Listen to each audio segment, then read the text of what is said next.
D-Mace, Vingan and Donick, 102.5. The Game, Adam Vingan, Brandon Bigsby, Nick Frazier. Here with me today, Willie Donick and Derek Mason continue to be on vacation. They will return on Monday. Connor Newt also out today. So Nick Frazier, fresh off of producing the Chase and Big Joe show, slides from over there to over there. Hello, Nick. Hello, Adam. I mean, what a day today has been. I was like, you know what? Going to go produce for Jake, produce the normal as usual for Chase and Joe. And then, the alternate move. We're audibling real quick. I'm with you for the first hour. Hold on a minute. This is the third show you've been involved with today? That's correct. Wow. Yeah. Impressive. Let's be fair here, Adam. I've been doing this for 4 years now. I'm used to it. I know. You are the utility man of 102.5 The Game. And as you heard Chase McCabe, as he signed off from his show, we've got a bit of a variety show today. Nick Frazier, as he just said, will join me for the first hour. Easton Freeze of A to Z Sports will join me for the second hour, and at least part of the third hour, and even Chase McCabe himself might make an appearance in the third hour. So it's possible that I will have 3 separate co-hosts over the course of the next 3 hours. That's crazy. But you know what? This is what happens in July. A lot of people are on vacation. Things come up, but we put it all together and we make it work. By the way, did I hear you correctly that today is a National Gorgeous Grandma Day? It is.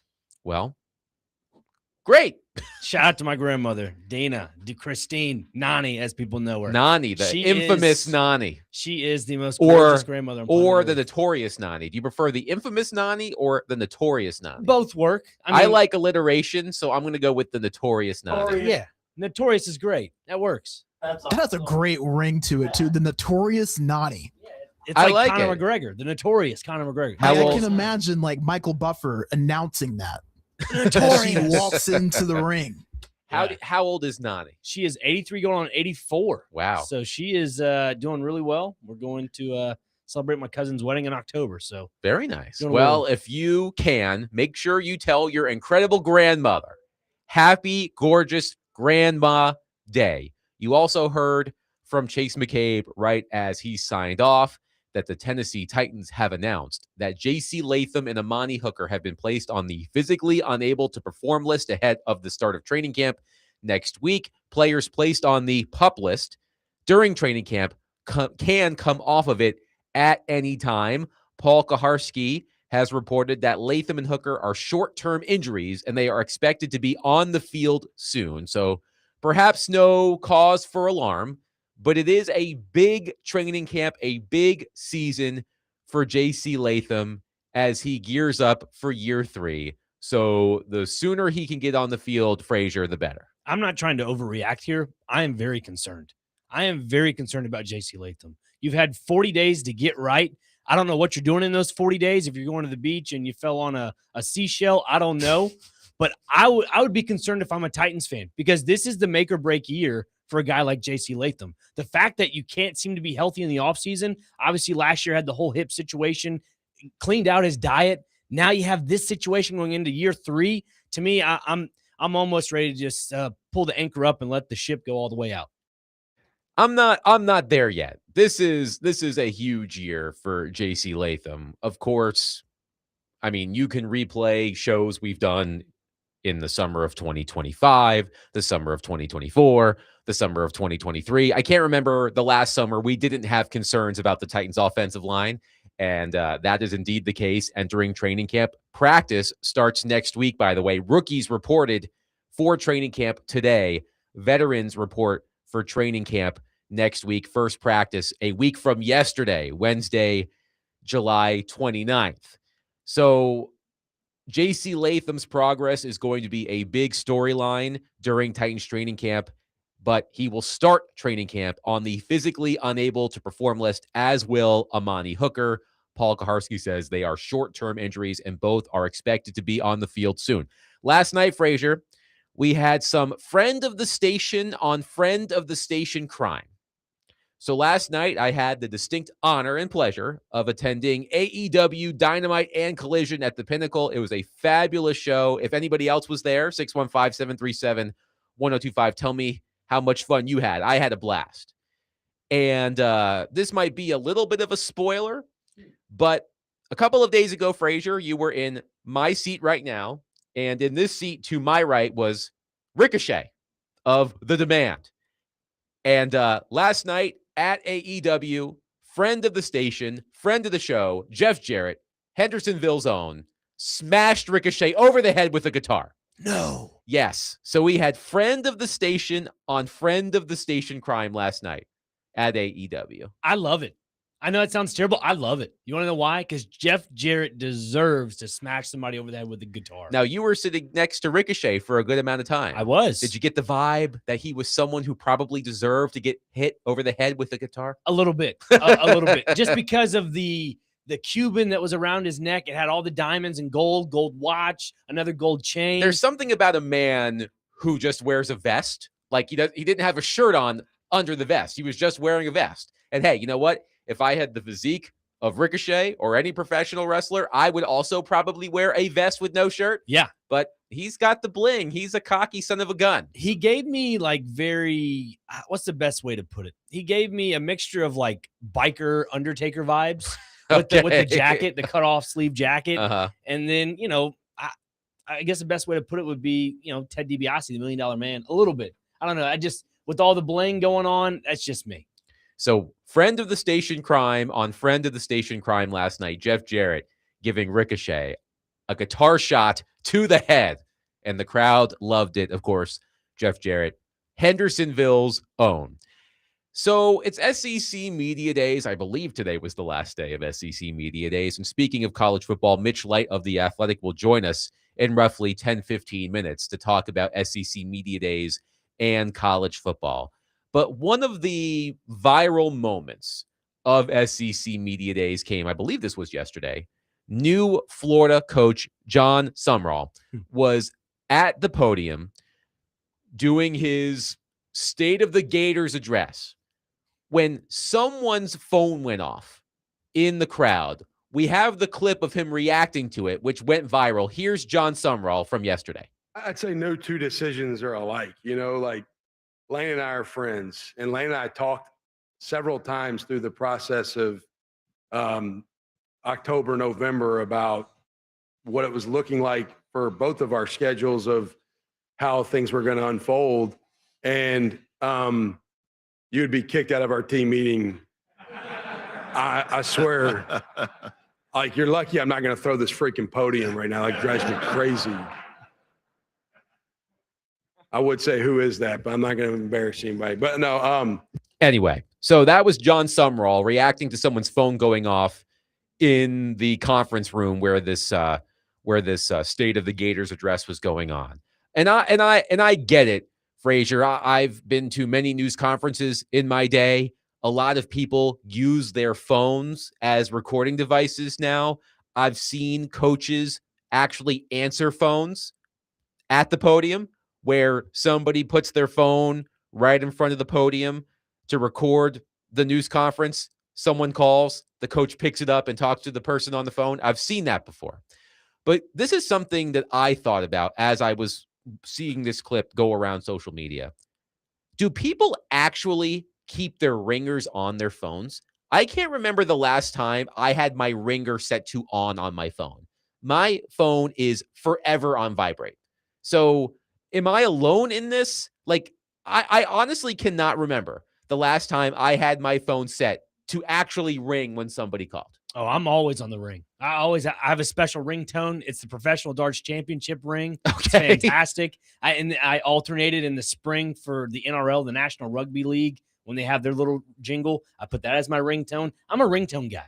Way back in the day, I used to do custom ringtones. Do you remember ring back tones? Yes. They had an app for it, but there was a website as well. So for those of you who may be too young or too old to remember this, there was a time where there were ring back tones where instead of hearing burp, burp, when you called someone, it played a song. You could choose the song, a popular song.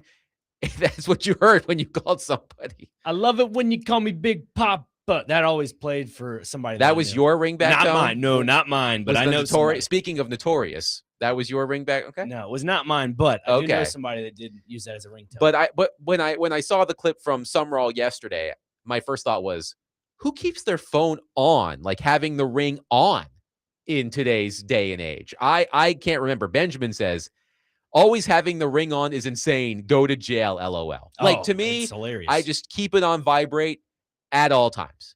Really? I feel like it's okay to have it on. I think, look, for the profession that we're in, obviously we go to press conferences. I go to Nashville SC press conferences. You go to press conferences. I think if you're very cognitive about, turning your ringer off or putting do not disturb on, that's what I do. I turn the volume down. I go on the little, like on the phone here, you go down in the little home page, you turn the volume all the way down, you turn your ringer down to vibrate, and then you just put it on D&D, make sure your microphones are hooked up, and you play it. That's how I do it. So if someone tries to text or call me, it doesn't interrupt the recording of the video. It doesn't interrupt the sound recording if you have it on the voice memos. So it's okay. I feel like that's the best way to do it. But I will die on the hill of ringtones are awesome because it also shows a little bit about your personality. And it's a good conversation piece. John says, mine was Big Bad John until Verizon ended the program. I assume he means a ringback tone. One texter says, they said it was a phone that was sitting in a chair when the person stepped out and that it was an alarm that went off, not a phone call. Either way, my point stands. I cannot remember the last time I had my phone on ring. One texter says, oh man, where'd that text go? One texter says, you probably talk on speaker in public places too, don't you? Actually, I don't.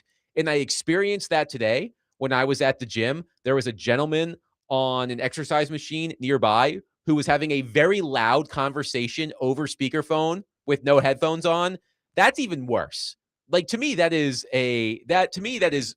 worthy of going to jail. Amen. No speakerphone conversations in public. Same thing with FaceTime. If you're like FaceTiming with someone in public, I don't know. So I guess I have a lot of opinions on phone etiquette. Let me help you out there, Adam. If you do a FaceTime or a phone call in public and you want to have it on speakerphone, see these things right? If you're watching the stream, these are iPhone 4S earbuds with the adapter for the new USB-C.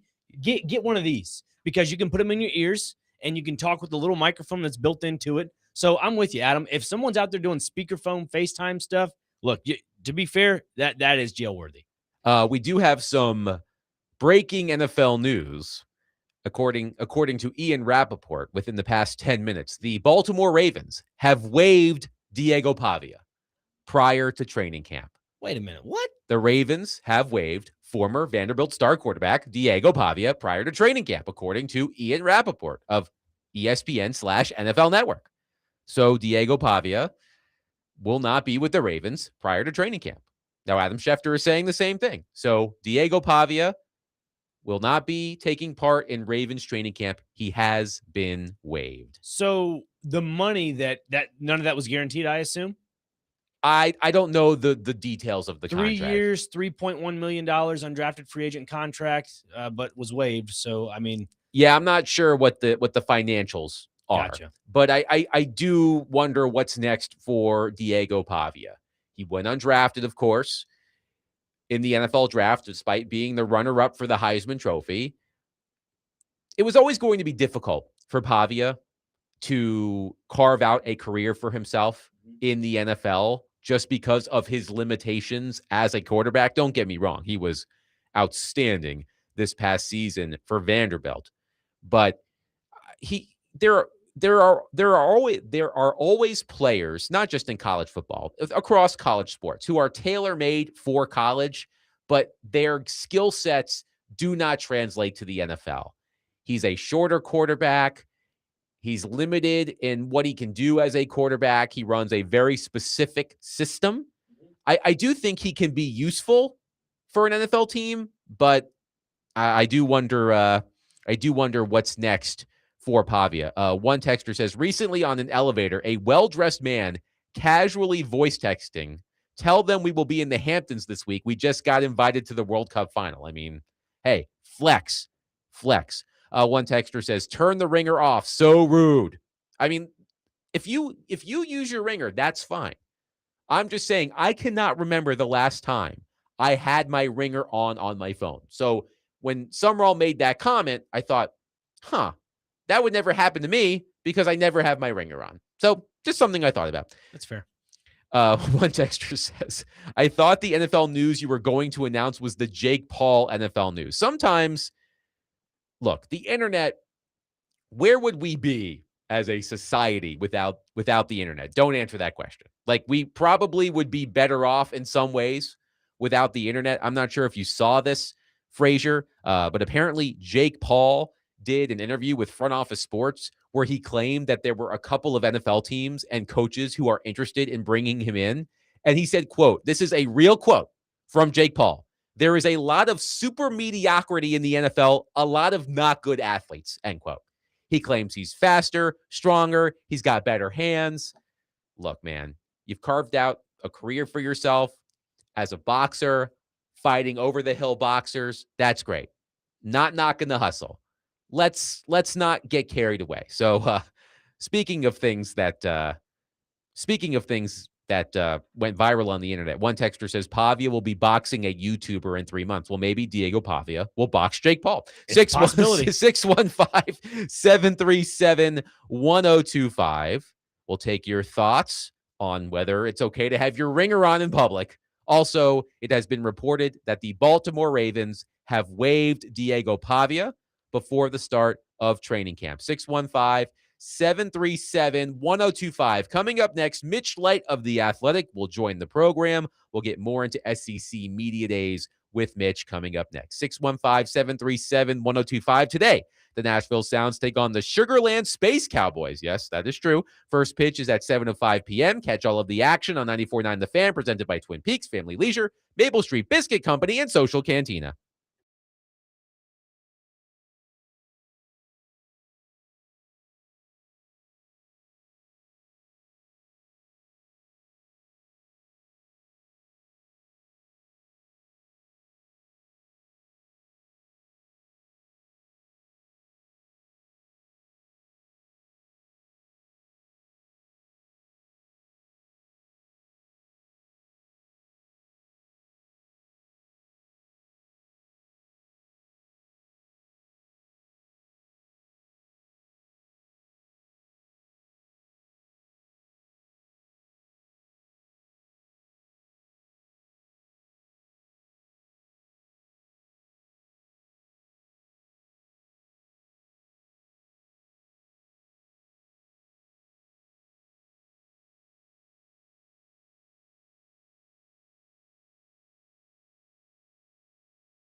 1025 The Game will have updates each day during SEC Media Days. Coverage is brought to you by Shaneco, Tri-State Water, Power, and Air, and the Music City Kickoff Game, featuring Ole Miss taking on Louisville September 6th at Nissan Stadium. Get your tickets today at NashvilleSports.com. Adam Vingan, Nick Frazier here with you. Willie Donick and Derek Mason on vacation. They'll be back on Monday. Let's go to our phone line, driven by Wilson County, Hyundai.com, and welcome in our friend Mitch Light of The Athletic to help us talk about some college football. Hello, Mitch. How are you?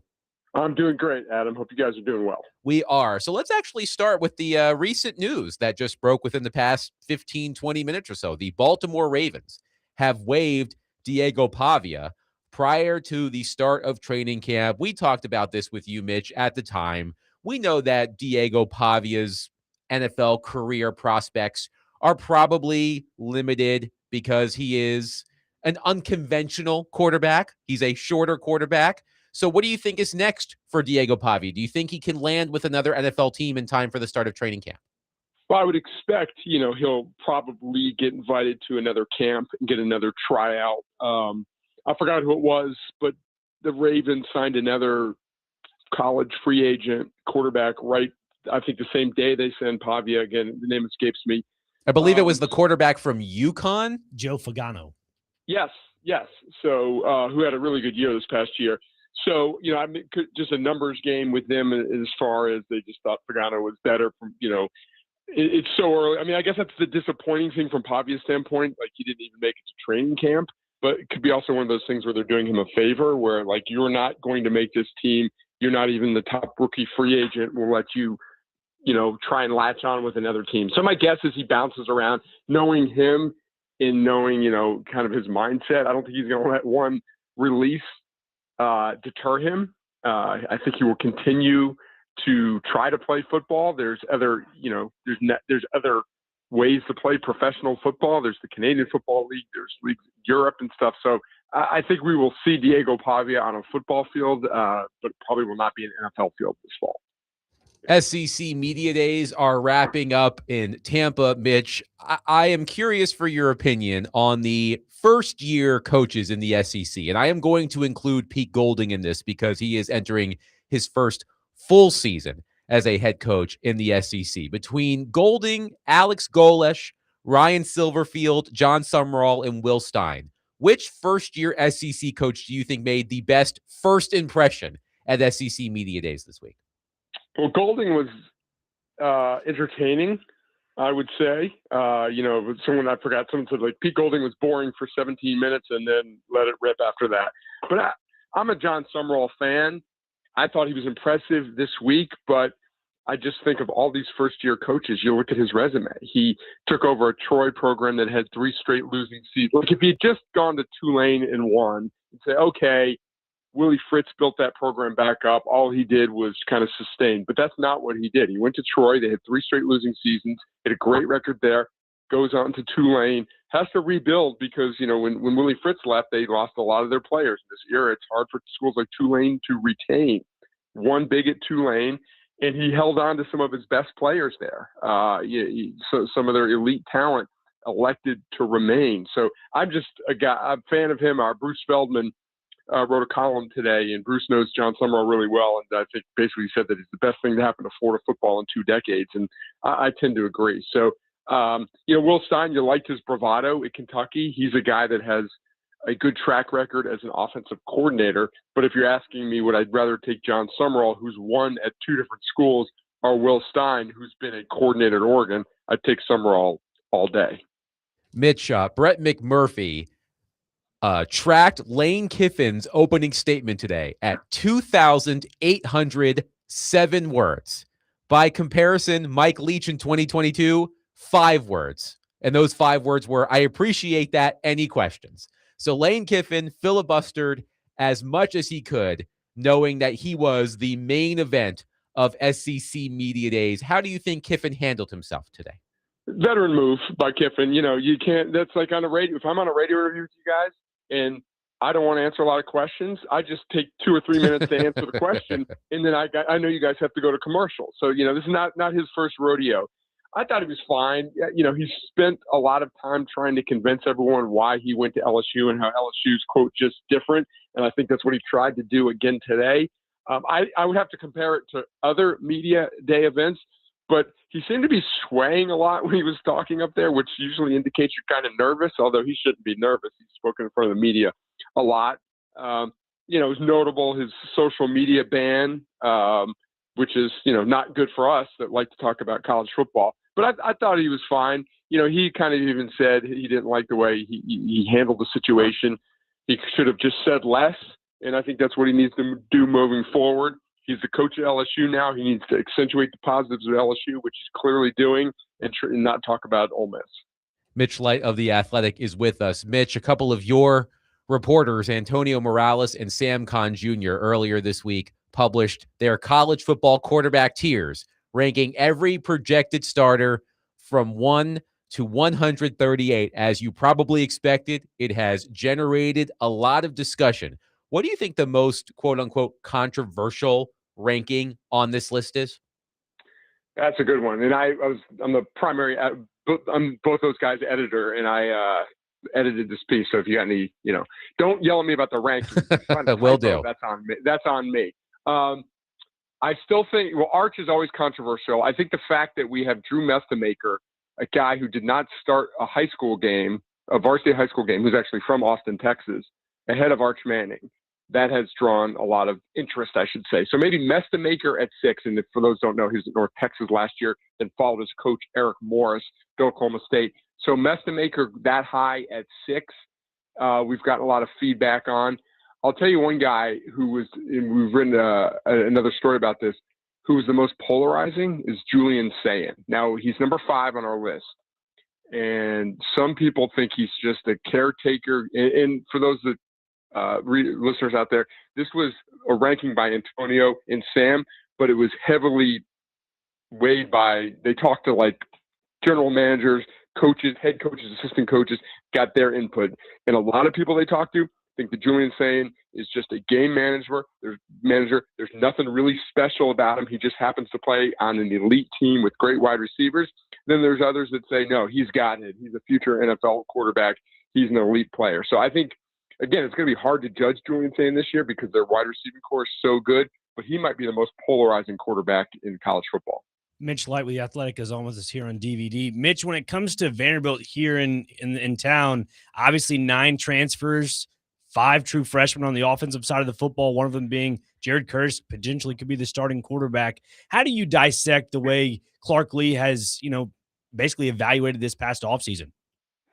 Yeah, it's going to be interesting because there's an offense that led the nation in yards per play, which is just, that to me, that's the most important stat, obviously scoring points. But other than that, yards per play are very important. And they've rebuilt the offensive line for the 3rd consecutive season. And that's difficult to do in the portal year. Portal age. It's dangerous because that's a unit that needs chemistry. It needs cohesion. It worked out last year. The offensive line was improved. And to listen to Clark, he really thinks that they've even upgraded the talent level further on the offensive line. So that's going to be something to watch. I think the loss of Trey Richardson, who transferred to Louisville, is going to be very big. He added a big play dimension. So they're going to need Junior Sherrill, the Nashville kid. He's been a starter. He needs to emerge as an all-conference caliber back there. So I think whoever the quarterback is, I think it's eventually going to be Jared Curtis. I wouldn't be surprised if it's Berlowitz to start. They're going to have to make their job a little easier. And Tim Beck, one thing, he's a very good offensive coordinator. Pavia deserves most of the credit for what this offense did last year, but obviously Tim Beck's the one calling the plays. It's his offense. And I think he will tailor the offense to fit the skills of the new quarterback. But to me, there's just so many new pieces on this offense. It's going to be fascinating to see how it plays out. Yeah, one name in particular, Ja'Cory Thomas, coming in from a G5 school, and he had 700+ yards last year, averaged around 17.5 yards per catch. To me, obviously a upperclassman through the transfer portal, but could that be a beneficial thing for a guy like Jared Curtis as a year 1 potential starter for this team? Yeah, no doubt. And I think Thomas is from East Carolina, and the point being that I deal with a lot of the transfers. We write a lot about transfers, and it's just so different. That's why these coaches make the big money, because they're the ones that have to evaluate them. I can't tell you how many guys have made the jump from the G6 up to the power four that had gaudy numbers, and you heard good things about it in the offseason, and then once the season rolls around, they're almost non-factors. And there's other guys that make huge contributions. So you never really know until the bullets start flying on Saturdays. But no doubt, Thomas is a guy that they're, from a big play standpoint, that they went out and targeted. They beat some other schools, some other Power Four schools for him, and they need him to be an immediate contributor. Yeah, and I feel like too with the backfield, the two running back tandems, and that's Cedric Alexander and MK Young. And that's something you can rely on offensively if you're a young quarterback like Jared Curtis as well. Yeah, I think there's so many things that Cedric Alexander does that we don't, as just observers of the game and media and fans, don't see. He's one of the best blockers in the league. He's been in this offense for a third straight year. MK Young had some big playability there too. So it's not from a speed standpoint, necessarily they're not the flashiest backfield, but they're very solid. I think they complement each other very well. And I just think, like you mentioned, Nick, from a protection standpoint and doing the little things, that will definitely help a young quarterback. Two more from me, Mitch. The defensive side of the football, you look at some of the transfers as well. I mean, it seems like majority of these guys are all upperclassmen that are returning, but one or two pieces, defensive end, strong safety, XYZ, majority of the guys are more depth pieces, but it seems like everybody's back for the most part on this Commodore defense. Yeah, I think the staffs are excited about the defense and some of the guys they were able to retain. CJ Hurd made he's one of those guys last year that came in from the G6 ranks from Florida Atlantic and was an immediate contributor. And, he wasn't all conference, but he was a very good player. Getting Martell Height back for his fourth year, a lot of familiar names. And one guy they did add was Ricardo Jones, who did some good things at Clemson. I think he led the ACC 2 years ago in interceptions.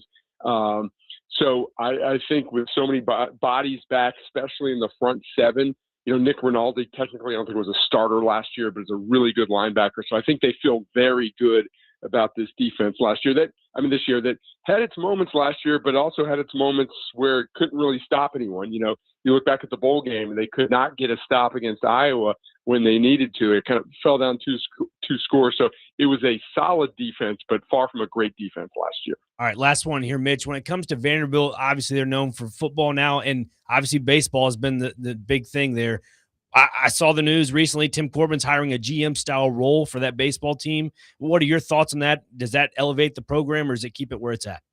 Well, I think just the fact that it's Travis Hewitt, and for those that haven't been around Nashville or followed Vanderbilt closely, he was the hitting coach, recruiting coordinator from 2013 through 2016, and go back and look at Vanderbilt's record those 4 years, you're not going to find a more successful 4-year stretch almost for any program in the SEC in the last 2 decades. And obviously it was about talent, it was about all that, but he's a guy that was here when they had a lot of success. He was very popular with the players. He's a great recruiter. So in this new role, he'll have a hand in recruiting. And it kind of just shows you that Tim Corbin has continued to evolve. They hit the transfer portal a little harder this year. Their freshman class, incoming class is really, really good. So I just think it's another piece that shows, hey, yeah, we had a down year. We didn't make the tournament, but we're not going anywhere. And, the roster should be loaded this year. So I think it's a good sign that they keep, that they made changes with the hitting coach last year, and they're bringing in Travis Hewitt. So I think it's nothing but a positive for Vanderbilt baseball. Mitch, before we let you go, as someone who was raised in Virginia and knows a lot of people affiliated with Virginia Tech, I'm sure I'm going to keep my eye on James Franklin with the Hokies this season. I saw him at ACC Media Days. He said that the Hokies, quote unquote, won the offseason. I know Virginia Tech has made significant investments in athletics. What are you anticipating for James Franklin now that he is out of the Penn State spotlight and trying to build up the program at Virginia Tech?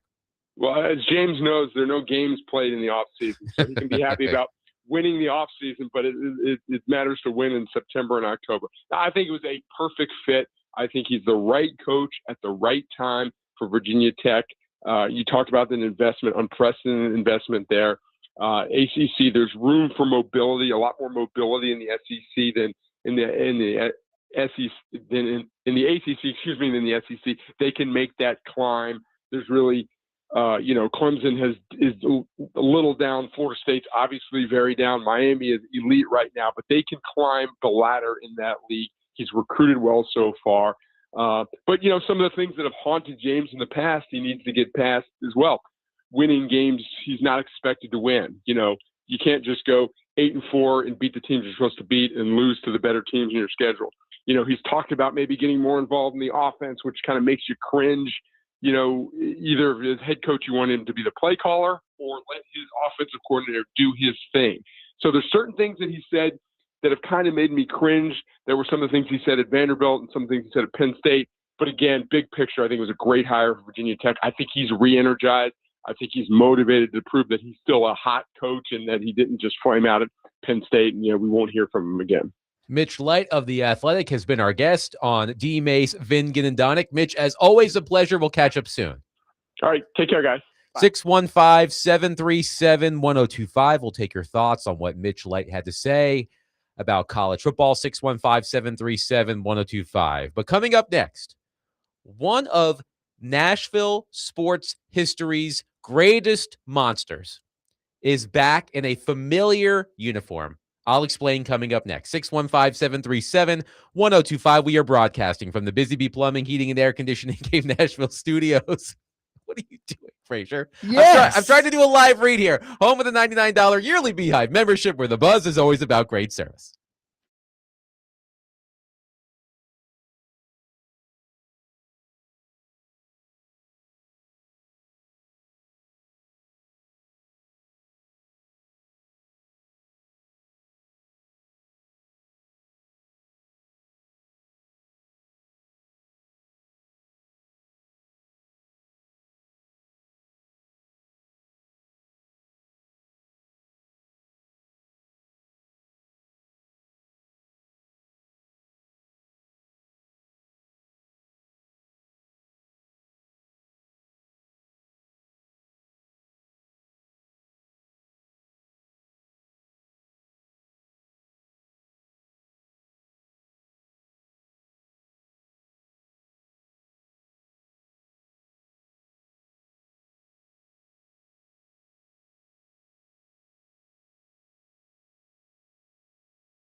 D-Mace, Vingan, and Donick 1025. The Game, Adam Vingan, Nick Frazier here with you. Easton Freeze of A to Z Sports will join me in the 4 o'clock hour as we look ahead to Titans training camp. Connor Newt is not here today, but he was in charge of the music. I already know the theme.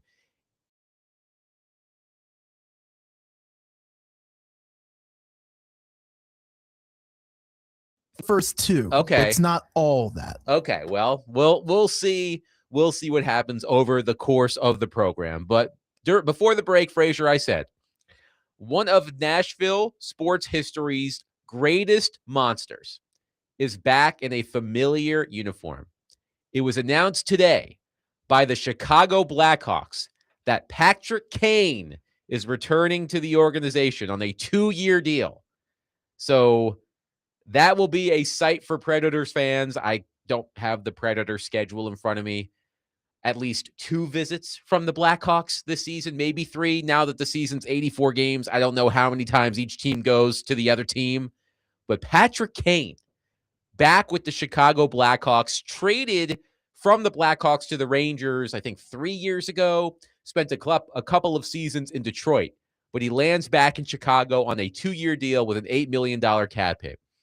And it just, when I saw that news this morning, it got me thinking about Predators history's greatest monsters.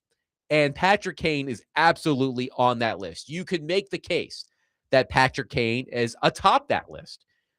You could make the case for Kane, Corey Perry, There you go. Ryan Kessler, Ryan Suter. There are many different villains over the course of Predators history. But Patrick Kane, if he's not at the top of the list, he's absolutely second or third.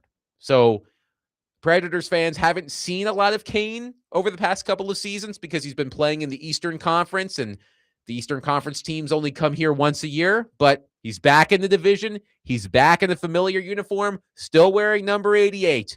So Predators fans, I know that you will give Patrick Kane a very hospitable, warm welcome back to the division when the Blackhawks come to town this season. So how does he fit in with the lines here? Is he a second line guy? I don't know exactly where he's going to fit with the Blackhawks, but the idea is he can mentor Connor Bedard. Sure. Because Patrick Kane, like Bedard, a number 1 overall pick for the Chicago Blackhawks. Patrick Kane, wildly successful with the Blackhawks, of course, helped the team win multiple championships. But if you want to trigger a Predators fan, just mention Game 5 of the 2010 first round of the Stanley Cup playoffs. Patrick Kane with a last-minute, game-tying, short-handed goal. So no love lost between Predators fans and Patrick Kane. When you think of Nashville sports villains, Frazier, not just with the Predators, you can think of the Titans or Vanderbilt or what have you. Who is a player that comes to mind as a Nashville sports villain for you? Nashville sports villain?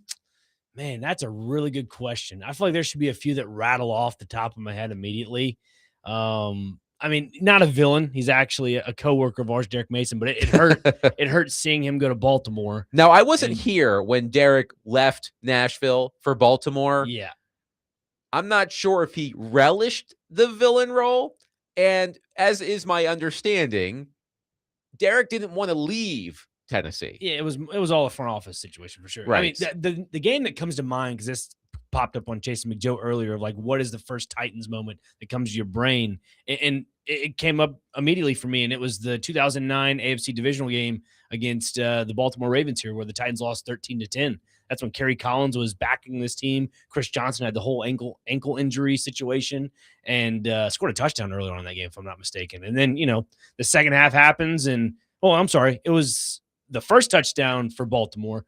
It was a 48-yard throw from Flacco to Derek Mason for a touchdown. And to this day, it still just creeps into my brain every single time I see Ravens Titans. Here are some suggestions for Nashville sports villains on our text line.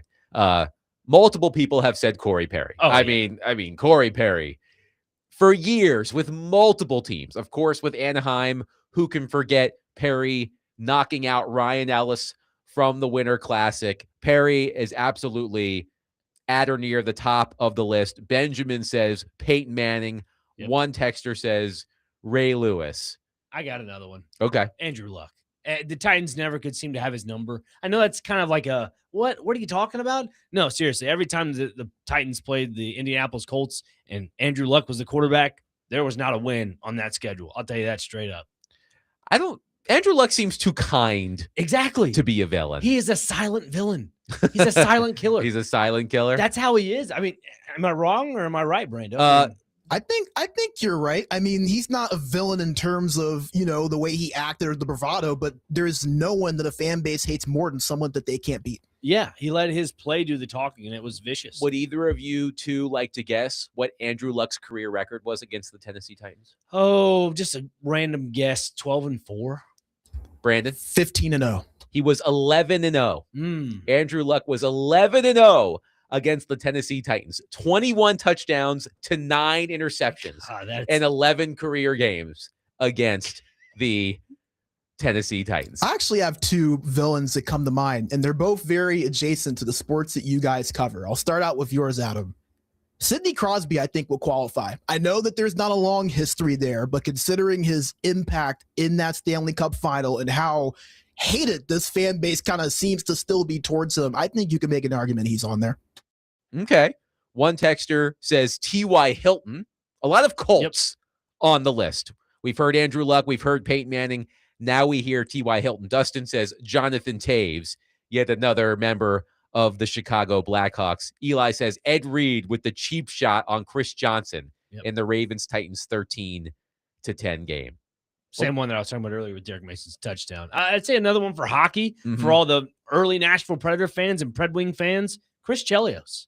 I don't know if people recall that, but early on, the Preds did not like Chris Chelios. They chanted, I know, from Cell Block 303, Chelios is a sissy. It was fantastic. I think that's what, you go back to the nostalgia factor of the Nashville Predators. That's what I remember most. That and the funnel cake. Brian says Jim Balsillie.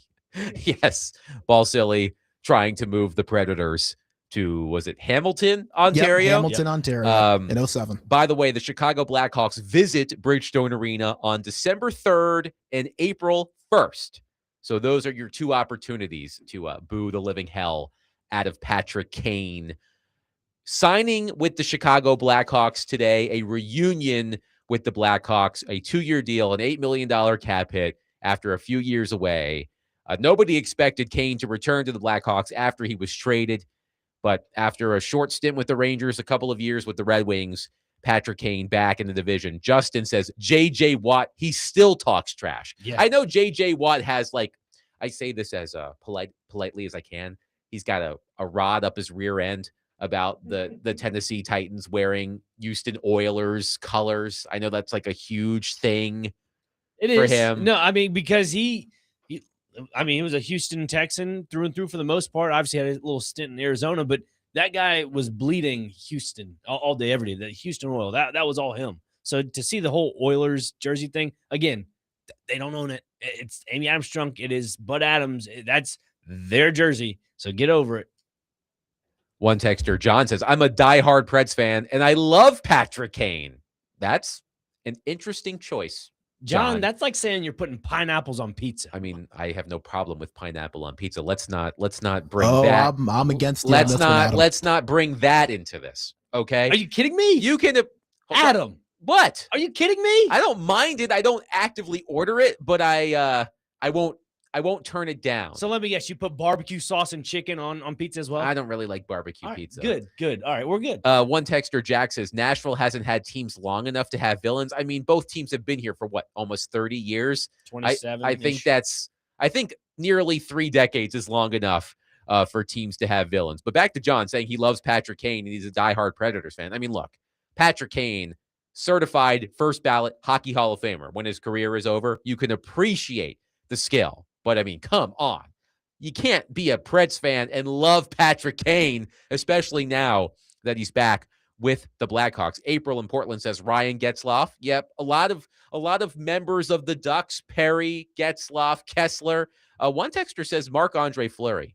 I'm not sure why Fleury would be a villain for the Predators. He was not the goaltender for the Penguins when the Penguins won the Stanley Cup against the Predators. That was Matt Murray. John also says, the same guy who says he likes Patrick Kane, no pineapple on pizza is disgusting. Well, John, I have a hard time, respecting that opinion when you said you're a diehard Predators fan and you love Patrick Kane. I'm not sure you can do it. One texter says, very recent, but messy at the end of the season last year.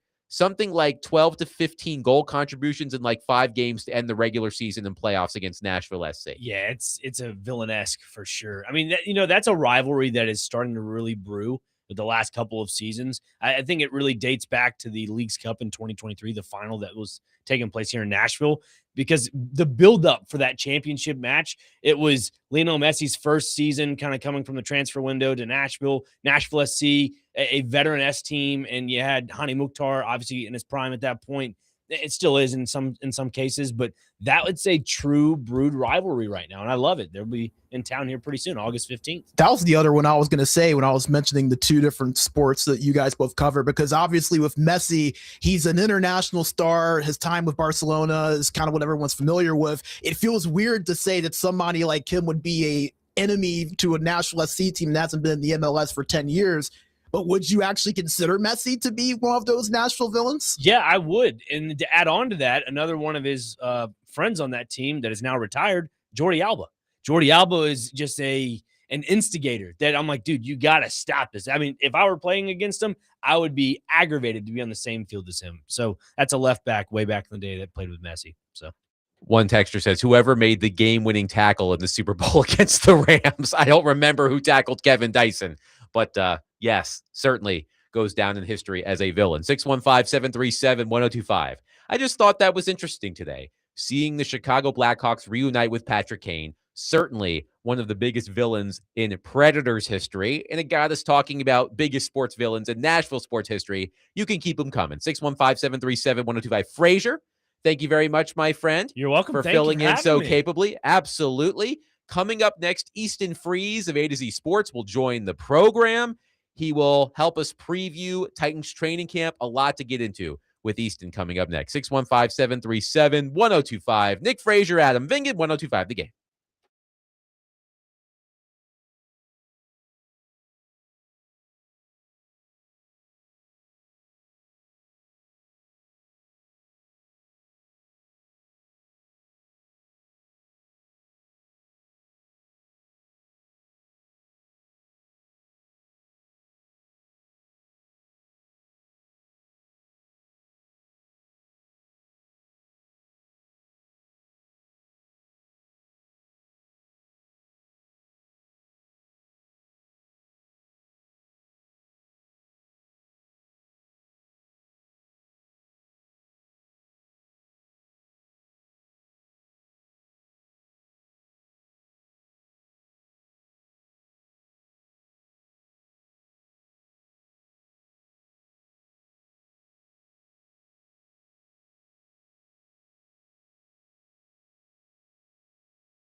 D-Mace, Vingan, and Donick, 1025. The Game. Adam Vingan, Brandon Bigsby here with you quickly, as we were discussing previously.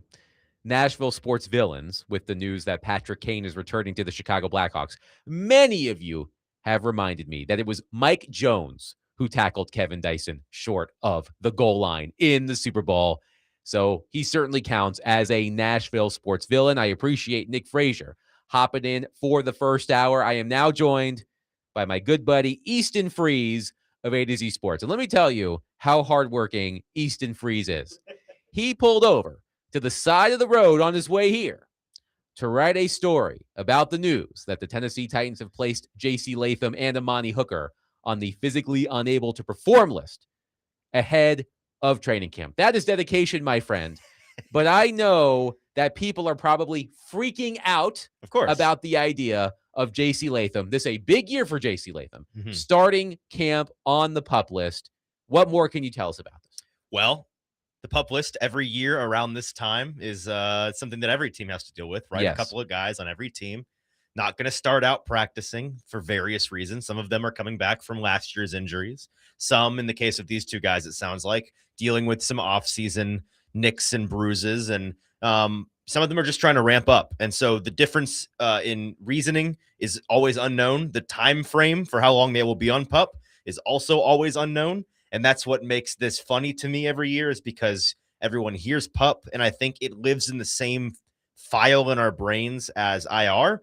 And so it's like, they're gone for at least a month, maybe forever. And the answer is no, they could be back tomorrow. They could be back by dinner time. You know, like it is way more important how long you are on PUP and what the actual nature of your injury is, which we won't find out until somebody gets a scoop, or until we get to talk to Mike Borgonzi and Robert Saleh on Tuesday next week. So is it concerning? Is it, it's like on the scale of mildly annoying to full-blown panic, I'm currently sitting firmly on mildly annoying. Fair enough. So we will keep tabs on the latest on J.C. Latham and Amani Hooker, but I know a lot of people are more focused on Latham, considering the importance of this year for Latham as he starts his third season in the NFL. Easton, I'm going to ask you the same two questions I asked Terry McCormick and Nick Suss when they were in the studio on Tuesday and Wednesday, respectively. Okay. As we prepare for Titans training camp first practice a week from yesterday. The first question: what is the most important non-Cam Ward storyline of training camp? It's the offensive line, and I would bet anything one of them said that, at least. I believe Terry said that. Okay, yeah. So me and Terry, thick as thieves. It is not the most interesting storyline, because offensive line is never the most interesting. But the importance of that group, first finding who the five are, because that's still a question. And then once you have the five, them getting up to speed with one another as fast as possible is a really big deal. And I don't know. I'm just somebody that has been watching football long enough, as old as sage my wisdom is, to have spent too many years getting to the end of a season, being pissed off by the trenches, getting to the offseason, forgetting about how pissed off I was about the trenches, and then going into the next year, assuming everything will be fine, and then repeating the cycle. So I refuse to lean into that cycle, and I force myself to focus on the trenches now, because that's what's really probably going to matter when we get to October 23rd or whatever it is. And because they're so unsettled right now, that's easily the biggest concern about the offense to me. I can't help but be concerningly focused on what happens there. Are you surprised by, for lack of a better phrase, the lack of investment in the offensive line, bringing in Austin Schlottman, who is an experienced player, but not one with a lot of starting experience, and Cordell Volson, who, correct me if I'm wrong, Easton, did not play last season. He did not. Because of injury. So, as you said, this perpetual cycle of worrying about the Titans' offensive line. Surprised by the fact that the Titans weren't more aggressive in addressing that this offseason? I guess a little bit. I think my lack of surprise is based on what I know from living the process day to day, that it wasn't their intention from the get-go to end up with as little investment on paper as they have today. And when you go into an offseason with as many holes and needs as the Titans did, there's just no way the rest of the market is going to play in your favor at every single position of need. And unfortunately for them, what ended up breaking the worst for them was definitely the offensive line situation. The way that the center market in particular fell, with more teams than we expected going in, ending up needing centers, and Linderbaum getting such a blowout contract. It just didn't fall in their favor. The game of musical chairs, they ended up, I think, without the caliber of chair they were hoping to get. And so I don't want to say they settled for Austin Sloatman by any means, but I don't think he was their first choice. Now, that being said, they clearly have more faith in him than I have. And it's not that I have reason to believe he's not going to be good. It's that I have no reason to believe anything because I don't know the guy from Adam. Like, I don't know what to expect because he hasn't done this before. Funny enough, Cordell Volson is the one that we have the most proven track record for, because he's at least been an NFL starter before for a pretty decent sample size with the Bengals. It's just been a full year since he's done anything. So that's what's concerning about him. With Sloatman, he's kind of like your new Corey Levin, which is hilarious because, you know what, about 2 hours ago I passed Corey Levin in traffic and we locked eyes. I'm like, you don't work here anymore. You're supposed to be in Atlanta. What are the odds? He did live here for a while, so I'd imagine maybe he's on his way to Atlanta. Were you headed in that direction? You know what? I think he was headed south, so maybe he was making the trek right now. But it's funny to bring him up when I just saw him. He was what this team used for 2-3 years, however long he was here, as like their swing interior player. Yeah. Everyone felt as comfortable as you can be when that guy has to go in a pinch for a game or 2 or 3. But if you put them in the situation of having to play 17 straight games, you just have nothing to lean on as an expectation for what that will look like. Sloatman's in that same bucket to me. I am certain that if he was this team's new swing interior player, I'd feel real good about it. I'd be glad that he's that guy. But I have no idea what to expect from him as a full-time starter. So the second question is, what is the most interesting storyline to you as the Titans prepare for training camp? This kind of, not that it hasn't been on my radar, but I didn't really start thinking about it this way until today. And I'm working right now on an article about this at ADZsports.com, which will probably be out tomorrow. We have talked so much about the Titans' new defensive line and that being a thing that Saleh has a reputation for, and, that being the identity of the defense and all of these things. And everyone is optimistic about the dudes they have there. But on the A to Z Sports Morning Show today, I ended up talking myself into deciding that there really isn't an excuse for them not being the identity of this team. And I say that because when I think like position group by position group about what my expectations are based on the players that they have, the coaching situation, all of that, the only group that I have really high expectations for is the defensive line. They're kind of the only position group on this team that if they ended up being just dead average mediocre this year, I would be actively disappointed in. Like, that's not acceptable to me. They need to be a really good unit, and they have every reason to be a really good unit. And it's not that I'm sitting here expecting them not to be. It's just, how quickly are they going to establish dominance? How fast are we going to see the return of the investment there? Because they have invested significantly along that defensive line. And I'm not saying it's a perfect group, especially at the edge position, but they have depth and they have 8 or 9 bodies deep of like guys that are going to rotate, that the coaching staff has expressed confidence in. So I want to see them. Listen, if Cam Ward goes supernova and becomes like the face of the team, God bless. I have no problem with that at all, obviously. But I think most likely they will be what the team is known for, that nasty Robert Saleh defensive line headed up by John Franklin Myers and Jeffrey Simmons. I'm curious for your opinion on this as someone, Easton, who, of course, reports on the Titans on a daily basis. You're at the facility every opportunity you can be. You're at practice. You're getting to know the players, the coaches, the executives.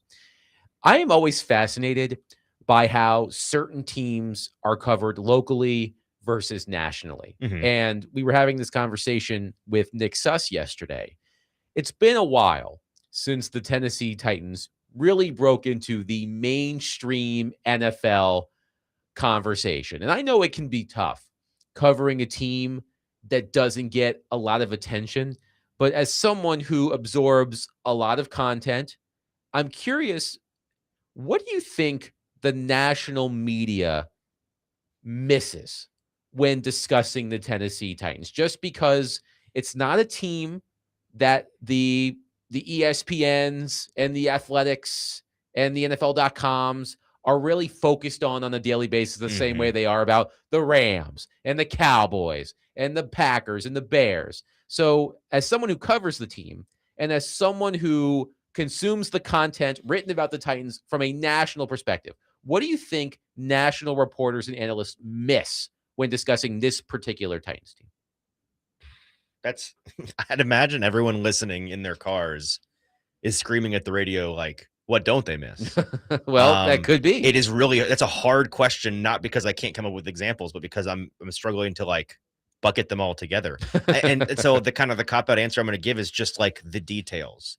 The things that we hear when you pay attention on a daily basis from the players, from the coaching staff, some of the local scoops that don't end up plastered on the screen during first take, the stuff that is the context you get for other big teams on a national level, and that a lot of those analysts end up catching wind of, that give them a more clear picture of that team.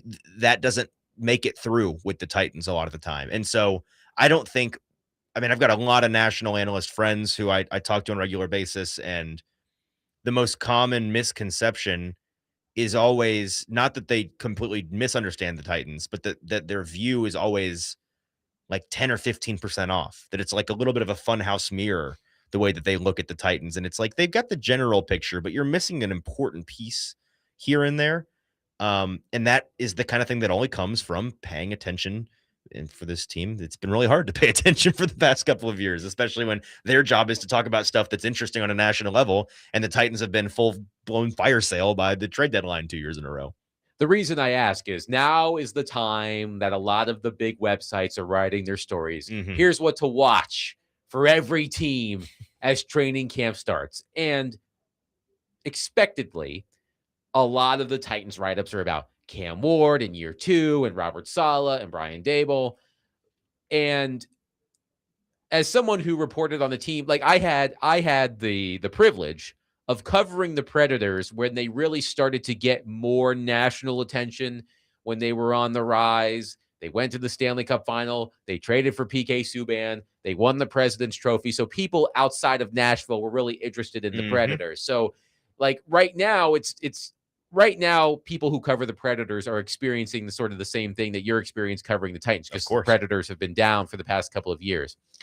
So that's why I was asking, like, I'm sure you've listened to and read a lot of national analysis of the Titans and like, hey, what's their roster look like? What are their projections? And I'm wondering if there's anything specific that people have been honing in on that you're like, I don't think that's right. Yeah, I mean, there's a couple. The wide receiver room situation, I think a lot of folks are talking about how last year, had the 27th rated PFF wide receiver group, and that was headed up by the rookies, Chimere Dike and Alec Iamaner. And now, thank God, the Titans don't have to lean on those guys anymore. They're going to be relegated to the background because now you've got a healthy Calvin Ridley, but really Wan'Dale Robinson and Carnell Tate come in and just steal the show. And I'm not saying that they aren't going to come in and be the focus of the offense. Of course they are. But I think, I forget who, but one of the main ESPN fantasy stat projections for full teams that came out like 2 months ago at this point, talking about like Carnell Tate getting to 1,000 yards, but then he had Alec Iamaner and Chimere Dike with 150 yards combined or something. And I'm here to tell you that's not what's going to happen. Like those guys aren't going to just disappear. Those are the guys that actually have a rapport with Cam Ward, by the way. Everyone else is new and figuring that out. Those guys are building on something. And they're also both too talented to just disappear like that. This is, I think, going to be a deeper wide receiver room that utilizes more than just your top 2 or 3 guys. So it's little stuff like that I was kind of talking about, not totally understanding what's going on there. 615-737-1025. Easton Freeze of A to Z Sports is in studio with me. If you've got a question for Easton about the Titans, call us, text us, 615-737-1025. Coming up next, Easton and I are going to have a debate as old as time. Oh. When it comes to the NFL. Start or sit? 615-737-1025. Easton Freeze here with me. Adam Vingan, 1025 The Game.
D-Mace, Vingan, and Donick 102.5. The Game, Adam Vingan, Easton Freeze of A to Z Sports in studio, helping us preview Titans training camp, the first practice a week from yesterday.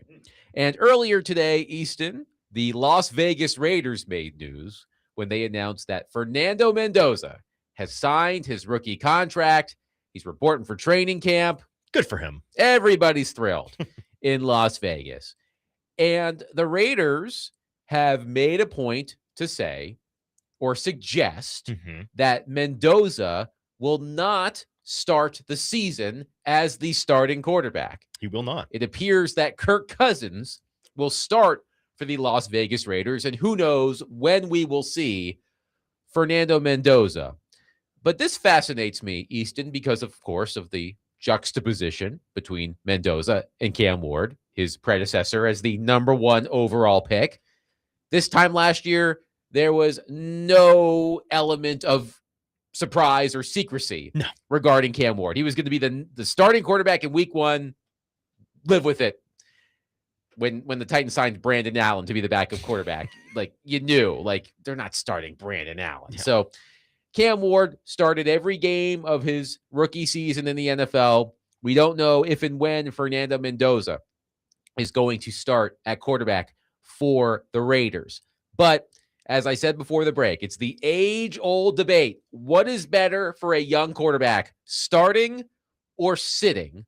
Anecdotally, and you could tell me more specifically, Easton, the days of a rookie quarterback, a highly drafted rookie quarterback specifically, sitting on the bench to start his NFL career, those days are not completely gone, but they're effectively gone. Pretty gone. They're effectively gone. Yeah. It doesn't happen very often. And I know Aaron Rodgers sat on the bench and Patrick Mahomes sat on the bench. You can go through the list of quarterbacks who started their careers holding a clipboard or now a Microsoft Surface tablet. I know you wrote a story. You were part of a story on A2Zsports.com today talking about Fernando Mendoza sitting behind Kirk Cousins and how that defies recent NFL draft history. What did you what is your research showing you about this? Well, the research part isn't the part that I did. My buddy Ryan Roberts did that part because he and I were debating this kind of all week.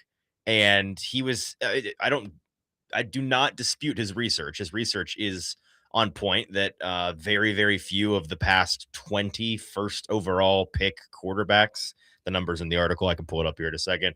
But you all know, if you've watched the NFL, they don't sit. And the ones that do sit, there's a plan that, like, we're going to sit them like Fernando Mendoza all year. And then it lasts about 12 seconds. And then they're in there way earlier than expected.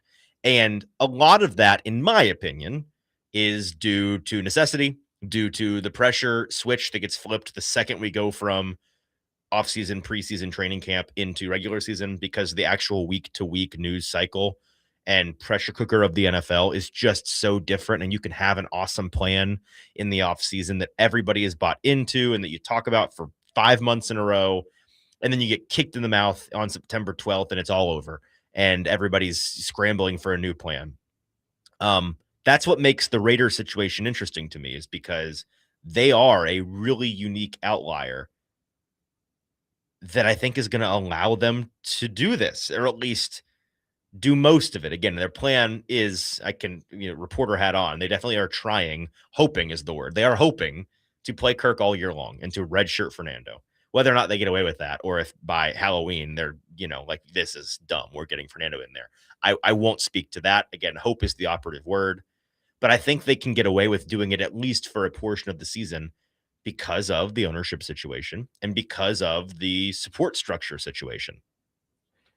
Your story that you're referencing, I'm reading directly from it. Thank you. With the 20 quarterbacks who received at least one vote in Jeremy Fowler's recent poll of the top 10 quarterbacks in the NFL, 15 started more than half of their team's games as rookies. Yep. Okay. Only 5 did not start at least half the season. Jordan Love, Lamar Jackson, Brock Purdy, Jalen Hurts, and Patrick Mahomes were the 5 out of the 20 who did not start at least half the season. And I know that there are people who harken back to the to the good old days where young quarterbacks, they had to learn and they had to sit before they could learn to fly. But like I use Josh Allen as an example. Josh Allen sat for a grand total of 1 game to open his NFL career. And he learned so much. Nathan Peterman started the first game of Josh Allen's NFL career. And boy, was that a game. God bless him. The Bills lost to the Ravens 47-3. I remember it not being great.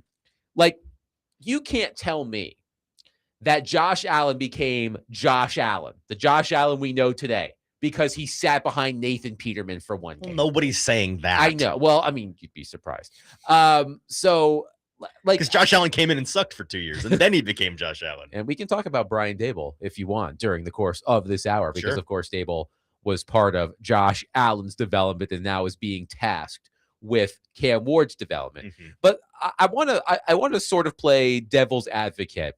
There was a story written by a friend of mine, Ben Standig, who used to work at The Athletic covering the Washington Commanders. Mhm. This story was written in September of 2024. So it was written from the perspective of Jaden Daniels, as Jaden Daniels was preparing for his rookie season. And Willie, Derek, and I have referenced this article quite a bit whenever we have the conversation about starting or sitting. So again, keep in mind that this story was written almost 2 years ago. So the way that Standig defined franchise quarterback is whether that quarterback received the second contract from the team that drafted him. Right. So again, keep in mind, this is a couple of years old. He pulled a list of first-round quarterbacks. The list begins in 2000, but includes neither of the 3 quarterbacks selected in 2023 or the 6 quarterbacks in 2024. So we're talking like Bryce Young, CJ Stroud, Anthony Richardson, Mhm. Bo Nix, Jaden Daniels, etc. Look at you, football guy. Yeah, well, you know, I do my research. I do my research. Okay, so here, Ask me to do that for hockey. It won't go very well. Week 1 starters of the 22 first-round quarterbacks in the sample, 8 received a second consecutive contract from their original team. Okay. Joe Burrow, Joe Flacco, Trevor Lawrence, Andrew Luck, Kyler Murray, Cam Newton, Matt Ryan, and Matthew Stafford. So 8 of 22 who started in week 1. For quarterbacks who debuted before week 7, of the 43 rookies in this category, 13 received a second consecutive contract from their original team. The initial 8 I just listed: Josh Allen, Justin Herbert, Daniel Jones, Ben Roethlisberger, and Alex Smith. Debut week 7 or later, of the 13 in this category, 6 received a second contract: Jared Goff, Lamar Jackson, Patrick Mahomes, Eli Manning, Tua, and Michael Vick. Now, here's the interesting one. Starting debut after drafted season. Okay. Of the 10 rookies, 6 received a second consecutive contract from their original team: Dante Culpepper, Jordan Love, Carson Palmer, Chad Pennington, Phillip Rivers, and Aaron Rodgers. Now, how many of those quarterbacks were playing 15, 20-ish years ago, right? And it's a mixed bag. Culpepper, for sure. Palmer, Pennington, Rivers. You could even throw Rodgers in there. Yeah. When we have talked about this on the show, we have focused on that group, the starting debut after drafted season, because 6 out of 10, 60%, good rate. But those names are from a bygone era. Sure. What I hear there is that you're missing a layer of research, because it's one thing to start early and get a second contract. It's another thing to start early and be good early, because if you start early, your runway to get good eventually before it's time for your second contract is a lot longer than if you sit your first year or 2. Here's what it all boils down to me. It's a luxury. If you can get away with it, you should. But almost everybody can't get away with it, which makes it a bad idea for almost everybody. The reality of the whole nurture versus nature conversation with quarterbacks is that obviously the ones that go to better situations, not just sitting, obviously, but like the guys that get drafted later by the better teams and end up in the better situations, are more likely to do well because of their circumstances. But bottom line is, if you have what it takes to become a good NFL quarterback, there's a decent chance you're just going to become that eventually. And if you don't have what it takes, there's a more than decent chance that it's going to fall apart for you eventually. In fact, you could argue it definitely is going to just fall apart for you eventually. The frauds don't get away with it forever. So I don't think it's some massive advantage to be like Jordan Love or Patrick Mahomes and get to sit for a full year. But I do think it's an advantage twofold. One, to you as a player, because it does allow you to get up to speed mentally better than you would have otherwise. There's no two ways about it. It is more mental reps. It is more time to master the off the field element of the game, and to an extent the on field element of the game in all the practices. But it's also an opportunity for your team to. My wife and I are in the process of moving right now, and we're seeing places that some of which are like are newer, have sat empty, and so they're in very presentable shape, and then some people are like in the process of moving out of, and you're like, I can tell somebody who is actively living here. So it gives your team the chance to get the situation around you show ready, right? It's a different situation for Fernando Mendoza with the Raiders right now than Cam Ward had already, because he does have a new coach and he does have some established weapons on offense, and Brock Bowers and Ashton Genty to an extent. They just spent a significant sum of money on the starting center. That's helpful. But there are elements of that team that, I don't know, if I had the luxury of not having to subject Fernando Mendoza to them yet, I would like that. The rest of the offensive line is no sure thing for the Raiders. They were very bad last year, and they added a very expensive center, but that doesn't make the cake, right? You got to have the rest of it come together as well. The entire defense, I have no idea what to expect from. And that is a bigger element for the quarterback, especially rookie quarterback, than a lot of us imagine, because it's really the question of whether or not you're going to have your guy constantly going out there trying to make up for you making mistakes and letting points get on the board, like playing catch up, or if your guy's going to be able to suffer some tough 3 and outs or maybe a turnover here and there and still survive and not be put into a pressure situation. All of that being said, if I can get away with getting the house as in order as possible for the arrival of the face of the franchise, and to give that guy as much time as possible to get up to speed, is it going to make or break their career? Probably not. But is it setting them up for success more than just throwing them out there? I think it is. The biggest question is, can you as a coach survive it? Can you as a GM survive it? Can the rest of the infrastructure, where there's so little patience in our microwave NFL society, survive it? And usually the answer is no. Most teams don't usually have, he's not the majority owner, Tom Brady, but in terms of influence, he is the influence majority owner over there in Las Vegas. And when he has spent his entire media career since stepping away from the football field, screaming into every microphone at ESPN and at Fox, hey, I hate what this league is doing to young quarterbacks right now. I hate that they're being forced to play right away. I think more guys should sit. And then now that guy's functionally in charge over there. Hey, you can get away with it, unlike most every other team. So I would do it. I do wonder, Easton, this is an impossible question to answer. It is the ultimate hypothetical.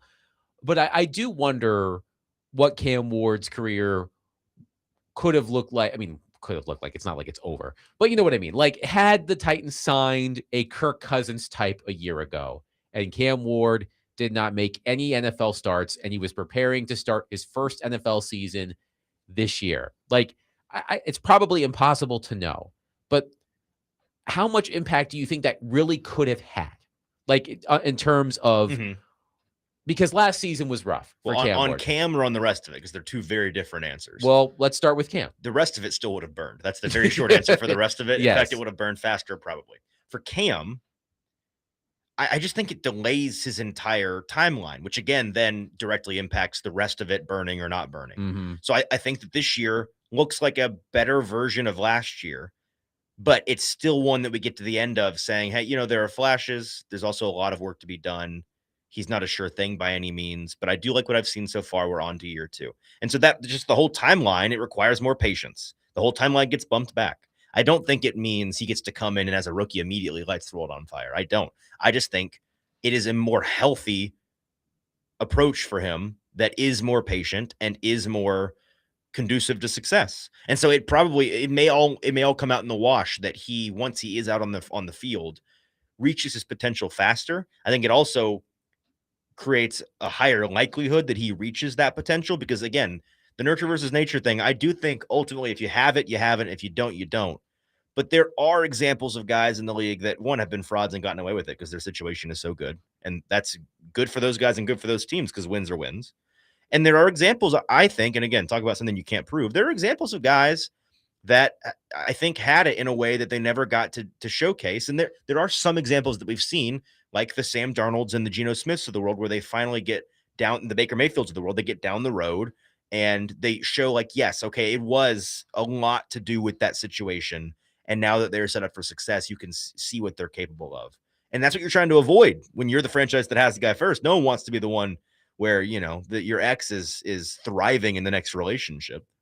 615-737-1025. We'll continue our Titans conversation with Easton Freeze coming up next. If you have a question for Easton, call us, text us, 615-737-1025. We are broadcasting from the Busy Bee Plumbing, Heating, and Air Conditioning Game Nashville Studios, home of the $99 yearly Beehive membership, where the buzz is always about great service.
D-Mace, Vingan and Donick, 102.5 The Game. Adam Vingan here. Easton Freeze from A to Z Sports. Sitting in with me as we prepare for Titans training camp next week. Questions for Easton, 615-737-1025. One texter says, which wide receiver is Brian Dable going to put in his doghouse, a la Jalen Hyatt? Well, Jalen Hyatt, did he get put in the doghouse by his coaching staff, or did he put himself in the doghouse by being bad at football?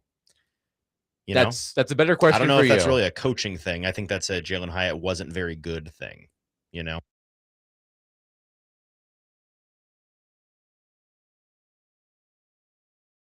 The world can't admit their mistakes up there. He loves to bitterly cling to his draft decisions, and he's done literally nothing in the NFL. So the answer for the Titans is I don't know, Mason Kinsey. I have no idea.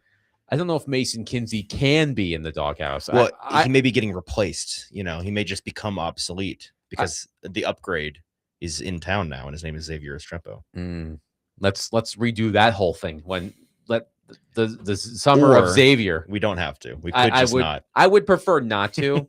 And it's going to happen. We don't get a say, you and I. And that is not meant to be disrespectful to Xavier Restrepo, but all of you strep throaters out there. That's a new one. Sure, okay. Man. You can borrow it. No, write that down. That works.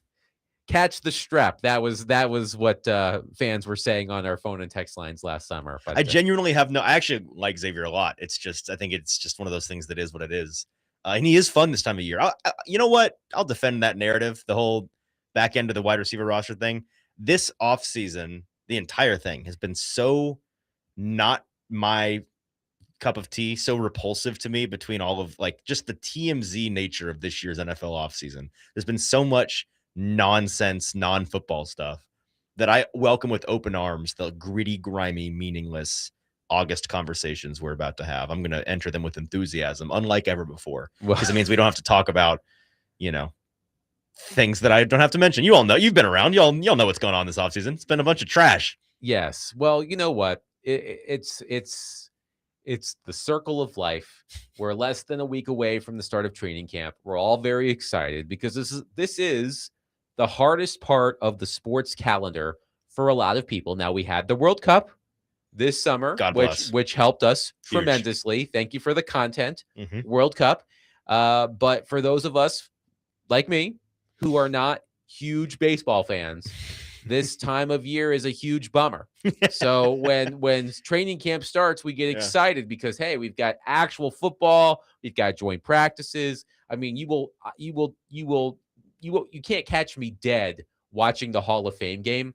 I remember, I think it was after the U.S. men's national team got eliminated by Belgium in the World Cup.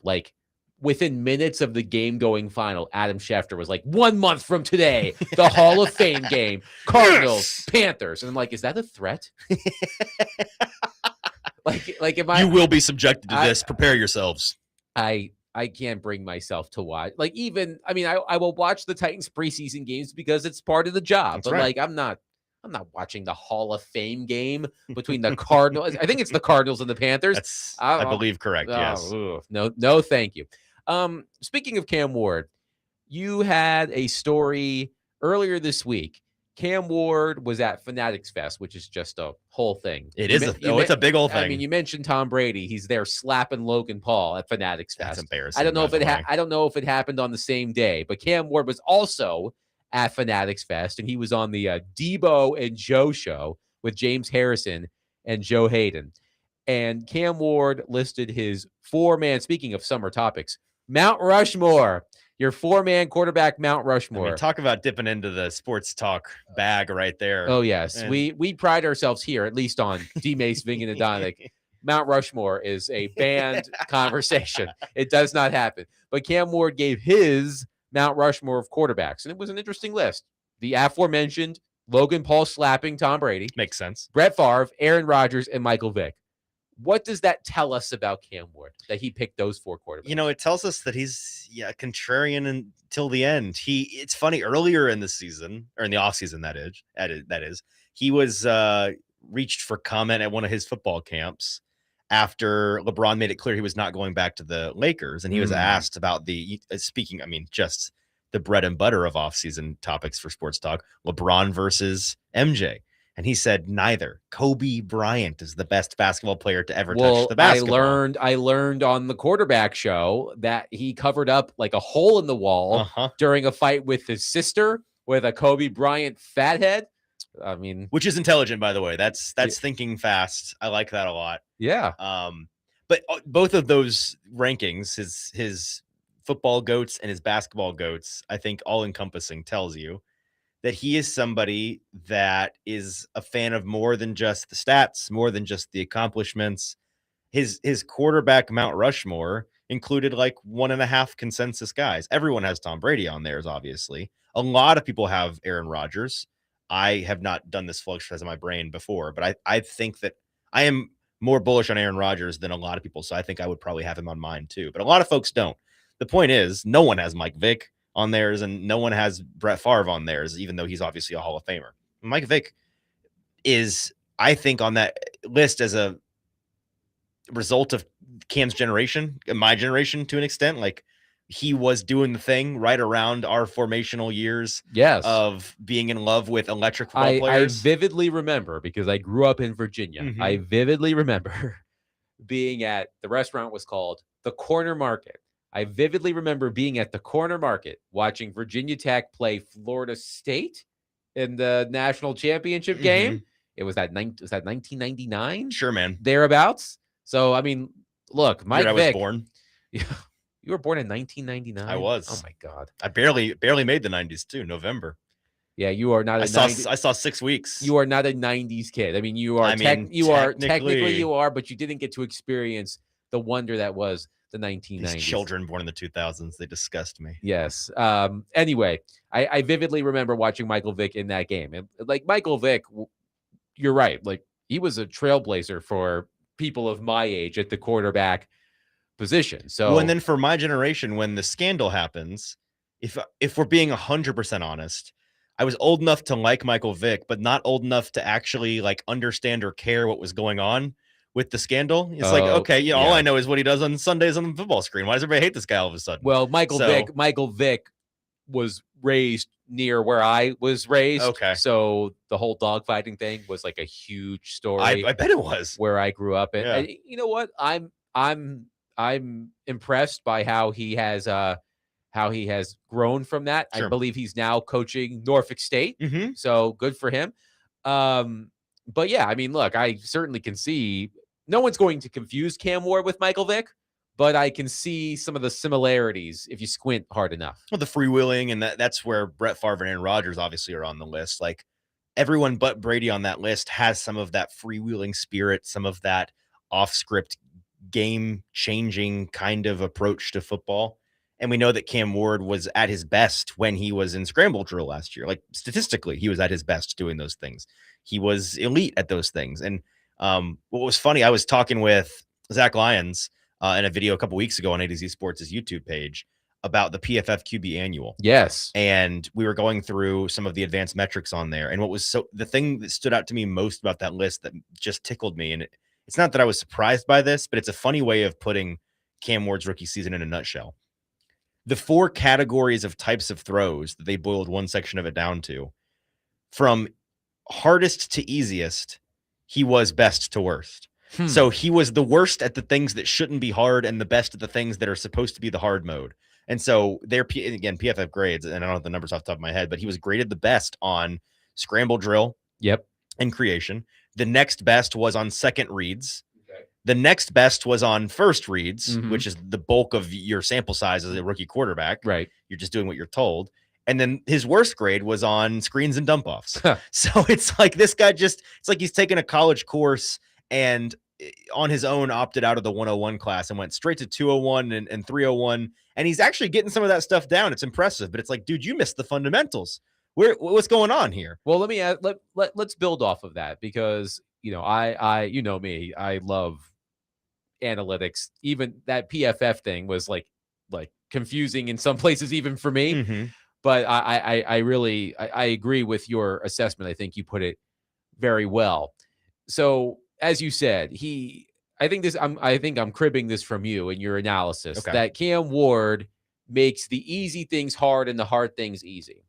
Do you think it'll be, to use the same word, do you think it'll be easier or harder for Cam Ward to nail down the things that should be easy? I remember we heard Brian Callahan talk about this, I think, with Will Levis. He probably brought it up with Cam Ward too.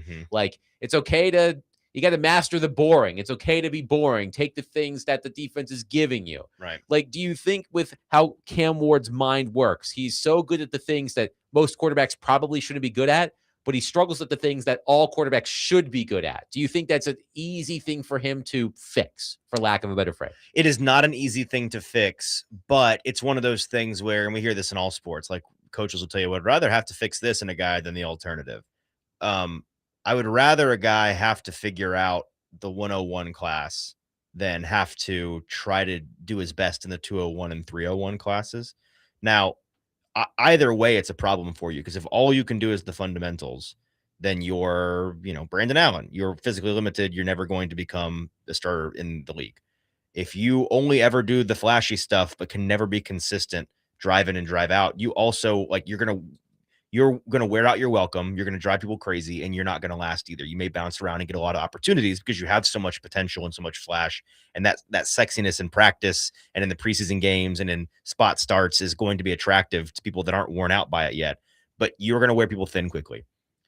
I think it all really does boil down to fundamentals and reps. And with Cam Ward, something we constantly forget is the fact that he didn't really start playing quarterback in a way that was translatable at all to his NFL career until 7 seconds ago, right? He comes from a small high school in West Texas where he ran a wing T offense, which is basically, caveman offense. It's not real quarterbacking. He was a 0-star recruit and went to Incarnate Word, where he ran a very collegiate rudimentary offense. Then he gets to Washington State, where now for the first time those 2 years, he's starting to learn big boy, power 4, NFL style, pro style offense, but it's still a lot of like air raid and relatively collegiate, but it's at least translatable. And then at Miami, obviously very translatable in a very big time program. So I think a lot of these things that are basics for a lot of the super soldier, built in a lab, trained since they were 12 years old at every quarterback camp to drive home all of the polish. I think a lot of that's still fresh for him in a way that is just going to take experience and dedication to leaning into that. I mean, we all experience it in our job. Like, there's the things we're very good at naturally, and the things that we enjoy, and the things that we suck at, but are still important. And it's not to say that Kane Ward sucks at all of the easy stuff, but he has to be way more consistent at the easy stuff, at the simple stuff.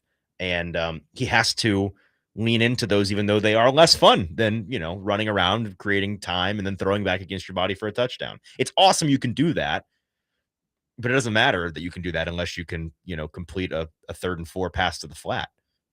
615-737-1025. Easton going to stick around for at least another segment. If you've got questions for Easton, 615-737-1025. Coming up next, rookies reported to training camp today. And of course, all eyes are on one rookie in particular, Carnell Tate. We'll get into that with Easton coming up next. 615-737-1025. Adam Vingan, Brandon Bigsby, Easton Freeze with us here. 1025 The Game.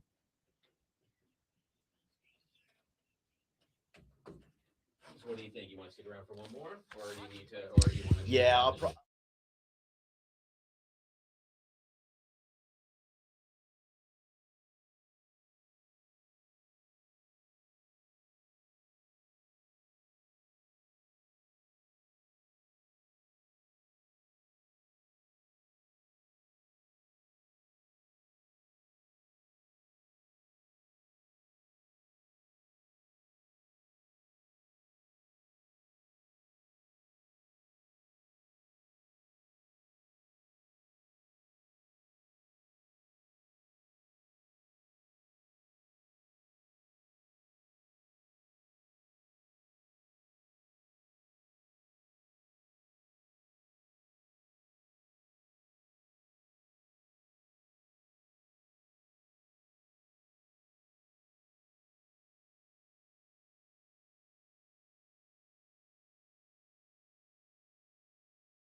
D-Mace, Vingan and Donick, 1025. The Game, Adam Vingan, Brandon Bigsby, Easton Freeze of A to Z Sports joining us for one more segment. Chase McCabe will join the program in about 20 minutes.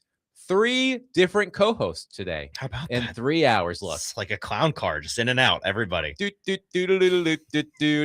you know what? That's what we do here. Or maybe it's like one of those telethons where it's like, and we're going to have 17 different hosts until you all reach our fundraising goal. Yes, absolutely. But you know, it's the summertime. Willie and Derek are on vacation. They'll be back on Monday. Connor's out today. So you know what? We got to do what we got to do to get this show to all of you on your drive home. So we're doing it. We're doing the damn thing.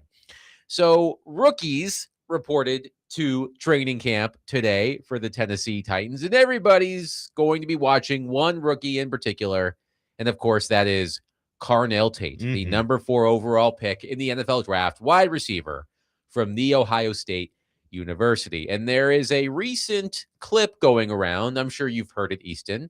Carnell Tate's new teammate, Alante Taylor. He was on In the Bayou pod with Tyrann Mathieu. And Mathieu asked Alante Taylor about his early impressions of Carnell Tate. Here's what Taylor said. I want to know, is Carnell Tate that type of athlete? He's nice, bro. I was just a little surprised myself, like, you know, and OTAs and stuff going up against them. You know, like you said, I've been around Chris Sheik, some guys, and you know, there's some plays. I'm just like, man, what? Michael Thomas. Mike Thomas, Jarvis. You feel what I'm saying? I'm going against Tate a few times. I'm like, man, what? Like, you got that in your bag? Like, right now? Right. Okay, that's cool. But he's gonna be really good, man. I think camp, you know, get him in the heat a little bit, getting in shoulder pads, things like that, getting into some real football stuff will also elevate, you know, that side of his game. But I think he's going to be really, really good for us. He's going to help us a lot. High praise from Alante Taylor. Mentioned Chris Olave, Rashid Shaheed, Michael Thomas was thrown in there, former Buckeye as well, and Olave too. Not Rashid Shaheed. Did Rashid Shaheed go to Ohio State? No. I don't think so. No, my mic was muted. Yeah, that's okay. Olave and Michael Thomas definitely did. That I know. But a lot of people, Easton, are going to be trying to put expectations on Carnell Tate. We had Nick Suss in studio yesterday. He talked about Tate and how people have compared him, including Derek Mason, have compared Carnell Tate to T. Higgins. But Suss said, if you're drafting a wide receiver, number 4 overall, you're hoping for better than T. Higgins. No disrespect to T. Higgins. Great wide receiver. But if you're going to use the number 4 overall pick on a receiver, you're hoping for more than T. Higgins. I'm surprised he said that. Well, if you gave me definitely T. Higgins, I would spend the 4th overall pick on T. Higgins. Interesting. If it was definitely T. Higgins. If the ceiling was T. Higgins, I don't think that I would, if we were just guessing. But so I want you, Easton, to finish this sentence, and I want our listeners to do so as well. 615-737-1025. Our phone and text lines are driven by WilsonCountyHyundai.com. Finish this sentence, Easton. Carnell Tate's rookie season will be considered successful if he helps make Cam Ward seem like the franchise quarterback. I know that may sound like a cop-out answer, but everyone wanting to ascribe a statistical goal for Carnell Tate pass-fail, I just don't think that matters as much as he and the rest of the newness around Cam Ward solidifying the Cam Ward show. If he has 1,000 yards on 75 catches, and we get to the end of the year and the vibe on Cam Ward is just like the vibe on Bryce Young was last year when Tet McMillan did that exact same stat line or somewhere in there, 1,000 yards and I don't know how many catches, a bunch of them, then we'll be happy about Carnell Tate, and people are certainly in on Tet McMillan, but Tet McMillan, 70 receptions, 1,014 receiving yards, 7 touchdowns. Okay, I believe he was the offensive rookie of the year. He was, and I was pretty close there on the guess. We would feel good about Carnell Tate, but we wouldn't feel good about the rest of the team. If Carnell Tate has 750 yards on 45 catches, and he is Cam Ward's main man in an offense where they spread the ball out a lot and they're very balanced run versus pass. And the offense was peaking down the end of the season and heading into the offseason, like everybody's feeling good. I don't have an issue with that either. So that's why I'm not really in on the statistical thing. People are like, well, if he only has 700 yards, then I'm not going to feel great about him. Tell me how it looks. Tell me what the usage rate is. I mean, an interesting thing about Carnell is I think a lot of people have settled on, I think Carnell's going to have the most yards, and I think Wan'Dale is going to have the most receptions, which makes sense because the last we saw of Carnell was at Ohio State, where he had just 50 catches. And the last we've seen of Wan'Dale, the last 2 seasons, he's had 90 catches in both of them. It's a ridiculous rate of volume. So we know he can handle it. Another thing that's interesting is that Cam Ward last year was top 5 in the league in slot target rate. Brian Daboll in his offense has been top 5 in the NFL in slot target rate. Wan'Dale Robinson is, dare I say, is he the best 5'8" wide receiver in the entire league? He just might be. He is one of the best true slot only guys. Not that he and others would take offense to, he can't place him out of the slot. I'm not saying he is only a slot guy, but at 5'8", there are limitations, obviously. And he is awesome in the slot. So he is one of the better slot receivers in the league.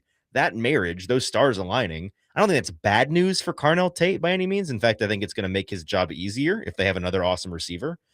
But for the black and white box score scouting of his stats at the end of the year, it is bad news for that in a way. Because I think that there's going to be more division of love between those two and between the rest of the offensive staff than people are maybe realizing. There's only so many yards to go around.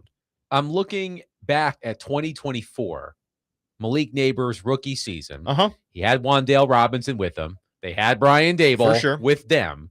Malik Neighbors had 109 receptions on 170 targets for 1,204 yards and 7 touchdowns. Wan'Dale Robinson, 93 receptions on 140 targets, 699 yards, 3 touchdowns. So 310 combined targets between Neighbors and Robinson. Darius Slayton was next with 71. Oh, yeah. So do you anticipate a similar usage for Tate, Robinson, and the rest of the Titans pass catchers, as we just listed from the Giants from 2 Number years ago? one, let me be clear. If your expectation for Carnell this year statistically is what Malik Neighbors did in his rookie season, you are almost certainly going to be disappointed. Okay, well, That's crazy. I stumbled upon this clip from a couple of months ago, earlier today. TJ Hushmanzada said he thinks, or at least he did in April, that he thinks Carnell Tate will have a better statistical season than Malik Neighbors did in his rookie year. I'm not saying he can't.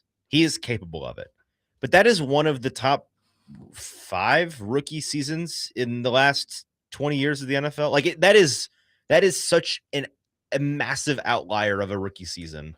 It's astonishing. The odds are very, very, very, very, very, very low, like 99-1, that level of production is coming from Carnell Tate this year, which really has more to do with, again, there only being so many targets to be had with a bunch of mouths to feed than it has to do with Carnell Tate being limited athletically. I think he's capable of doing that. I just don't think that this offense is going to be, I don't think it's healthy for an offense to be that lopsided for a rookie receiver at all. So in terms of usage, there is more to the top 2 guys getting fed at a super high clip than I think a lot of people realize, because Daboll has done that for more than just that 1 year with rookie Malik Neighbors. He tends to feed his top guys. And so I do think that Tate and Robinson are going to get a very healthy 1-2 punch serving. But when you look at the rest of that Giants offense, you mentioned the next closest guy was Darius Slayton. And then a bunch of guys who frankly are not as good, I think, as the number 3, 4, 5, 6 option in the Titans receiving game.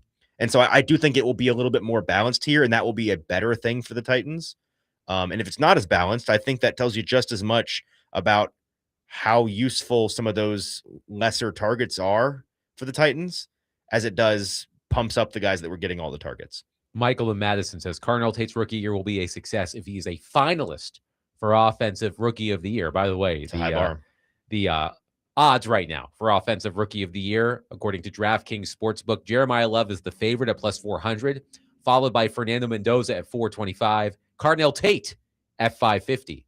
Jordan Tyson at plus 600. So in that case, I guess he would be a finalist. Yeah, and I think that's a fair bet. Do not put any money on Fernando Mendoza to win Offensive Player of the Year. Yes, if he's I'm not sure playing. he's going to play. Yes. So. ESPN's fantasy projections, the most recent fantasy projections for Carnell Tate in his rookie year. 78 receptions on 127 targets, 1,068 yards and 5 touchdowns. Is that realistic? It's realistic, but I do think it's on the lofty side. If you made me just based on vibes, make my own projections, I would say something like 890 yards, 70 receptions, which is in that neighborhood. But if you go back and look at the first round draft pick wide receivers I did this article like 2 months ago, so I'm making up the numbers now. It was like the every first round wide receiver picked in the last 10 or 15 years in the NFL, and you just do a straight up stat chart with their rookie seasons sorted by yardage. It's a shockingly select group of guys that get into the 4-digit 1,000 plus yard receiving season. Very, very, very select group. A lot of guys get into the 7, 8, 900s. And so that's just kind of the median outcome for guys, especially again, if you're in an offense that's balanced and has more weapons than just you, which is a good thing for Titans fans. If Carnell Tate's really the only weapon on this Titans team, I'm here to tell you, it's probably gonna be a really bad team. It's not gonna go very well, guys. What's interesting about Wan'Dale Robinson in particular, we had Aaron Schatz of FTN Fantasy on the program a week ago. His football almanac, his annual football almanac is out now. It's great. And he had a great description of Wan'Dale Robinson. He called him a failed reception king, which he explained Robinson consistently leads the FTN fantasy leaderboards in catches that do not gain the necessary yardage to count as a success. He can catch a lot of balls, but he talked about he's the guy that's going to get you 3 yards on 3rd and 6. Yep. So how should we calibrate our expectations for Wan'Dale Robinson? That's somewhat fair. Now I will say in Wan'Dale's defense, last year, that average depth of target was a lot higher than it was the previous because year. Neighbors was out. Right. So 2 years ago in Neighbors' rookie season, for a lot of mid-season, I remember there being multiple times we checked in on it, and it was like his current depth of target is negative. It's behind the line of scrimmage, even though he already has 47 catches. It's a big sample size, guys. That wasn't the case last year. Now, it still wasn't very high. I forget what it was. It was only like 3 or 4 or 5 yards or something. It was not big, but that is a part of it. That slot usage thing and the volume, that volume comes from being a guy that gets a bunch of dump offs and a bunch of quick hitches and stuff that doesn't go very far. And that's fine. You need that guy on your team, but you can't live and die by that guy. You do need someone like Carnell Tate to be a chain mover. 615-737-1025. Easton, a big thank you for joining me today here on the show. Me. Of course. It's been a blast. Always a pleasure. You can catch Easton Freeze all over A to Z Sports' YouTube page, as well as read his coverage of the Tennessee Titans at A2ZSports.com. 615-737-1025. Chase McCabe will join the program. Coming up next, we'll continue the Titans conversation. My question to all of you at 615-737-1025. Finish this sentence for me. Carnell Tate's rookie season will be considered successful if ... You tell me. 615-737-1025. Adam Vingan, Brandon Bigsby, 1025 The Game.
D-Mace, Vingan and Donick 1025, The Game. Adam Vingan here with you. A big thank you to Easton Freeze of A to Z Sports for joining me in the middle portion of the program, previewing Titans training camp, which starts next week. Rookies reported today.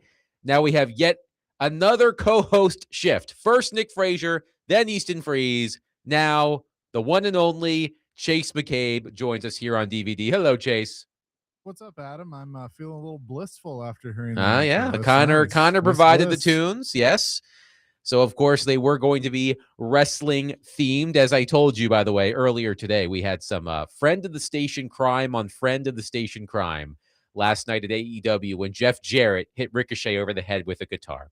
I love that. It was wonderful. I think you'll be able to watch it on Saturday if you weren't there in the building, but I got a good laugh out of that, knowing that Ricochet was sitting in this chair directly to my right just a couple of days ago. Randomly, one texter says, "Hey, Adam, can you do a quick segment on your most favorable times on the Oregon Trail game, please?" Well, I can. My favorite times on the Oregon Trail were when my oxen did not drown as I attempted to cross the river, and when my family didn't die from dysentery.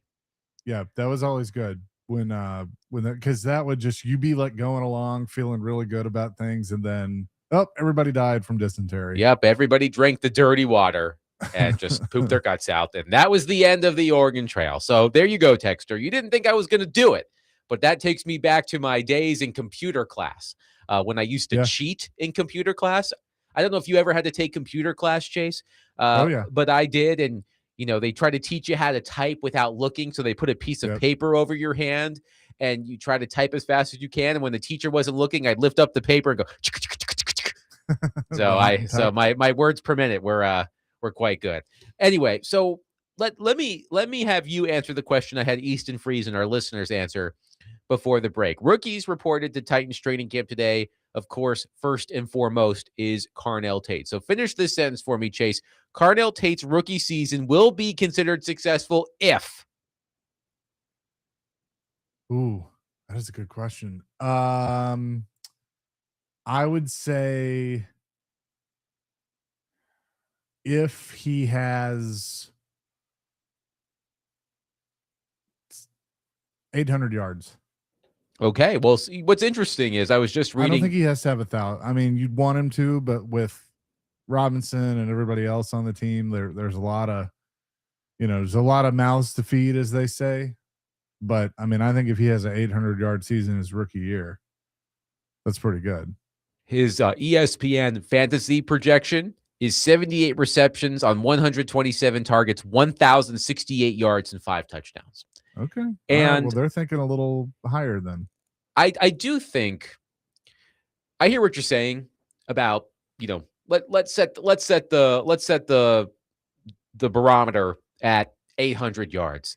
We had Nick Suss on the show yesterday, and he said that there have been a lot of comparisons made between Carnell Tate and T. Higgins. Derek himself has routinely mentioned T. Higgins when he watches Carnell Tate.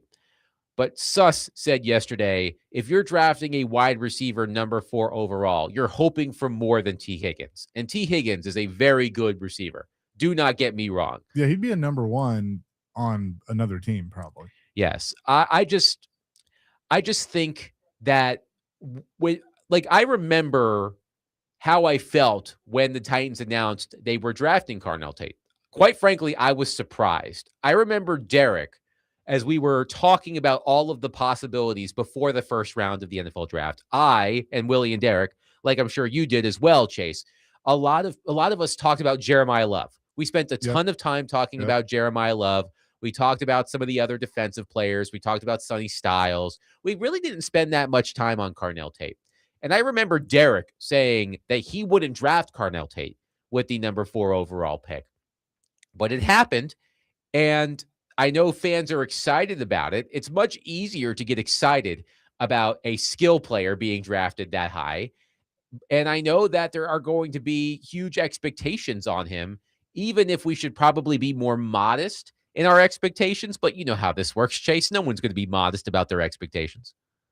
No, none at all. And I think so. I was sitting there with Derek when Right, you were doing the draft happened, show, yeah. we were doing the draft show, and we kind of looked at each other, and we're like, okay.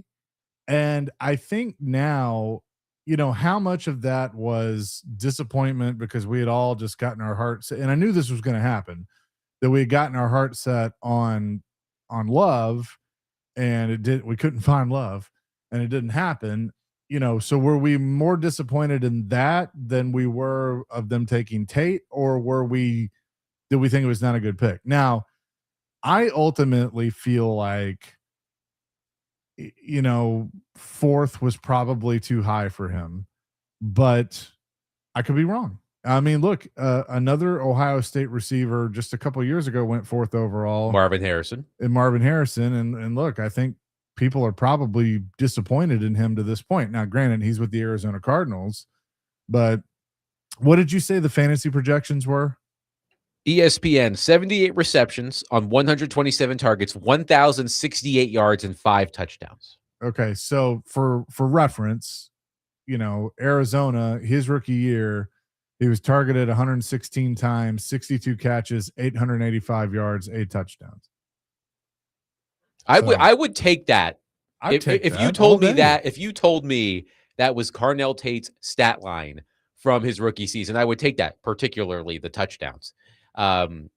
So some of our listeners have some of our listeners have some pretty modest expectations as well. Jared from Spring Hill says, just avoiding injury is all I want. Jerry says Carnell Tate's season will be a success if he doesn't suffer a season-ending injury, a concussion, and if he catches between 50 and 75 balls. Another texter says, if he stays healthy. And look, you're setting the bar low, right? If you set the bar low, you can't be disappointed. But I have higher hopes than, well, he just needs to get through the season unscathed. Let's go to our phone line and bring in Matt. Matt, thank you for calling and waiting. Please go ahead. Hey, how you guys doing? Just real quick. I'm not going to put any numbers on him because everything is not. Matt, we lost you. Call back. I was on pins and needles. I wanted to hear that too. Matt, call us right back. By the way, the texter who asked me about the Oregon Trail said, thanks for the update. You were right. I didn't think you would give one. I mean, if you ask me a question, I'm going to answer it. Josh says, that's funny. I used to love playing Oregon Trail too. Did you ever play Carmen Sandiego? Did I ever play Carmen Sandiego? Come on. Where in the world is Carmen Sandiego? Of course I played Carmen Sandiego. What kind of question is that, Josh? Matt, call us back because I do want to hear your answer on Carnell Tate. The news right as we came on the air, Chase, J.C. Latham placed on the physically unable to perform list to open training camp, along with Amani Hooker. It sounds like, according to Easton Freeze, who was just sitting here, and Paul Kaharski, that these are short-term injuries that won't keep either player off the field, for long stretches of time. But I'm sure when Titans fans saw J.C. Latham on the PUP list, they probably went, oh, God, this is not good. So Frazier went as far as to say, I'm ready to pull the plug on J.C. Latham. It's like he hasn't even gotten on the field yet for year 3. But what were your thoughts on the news of Latham? Well, I'll answer that. And then I got a couple of more thoughts on receiver, if you don't mind. But I think J.C. Latham has to prove something in year 3. I didn't freak out. I saw that and I was like, that's interesting. But then I saw Paul's report first that doesn't look like they'll be out very, very long. So it just is kind of one of those formalities that you have to have at this point in the season. But I'm not ready to pull the plug on him. But if he has a bad year, and I do think he kind of got better as the year went on, but the team was so bad, people didn't really notice that. But it's kind of funny, once the Callahans left, a few position groups actually got better. But I think if he doesn't show he can be the, without a doubt, unquestioned right tackle on this team, that they got a major problem. Let's go back to Matt, who has called back. Matt, thank you for calling back. Go ahead. Hey, sorry about that. Well, I'll just start over. I cannot give like any projections about how Carnell Tate can do because the roster is not equal.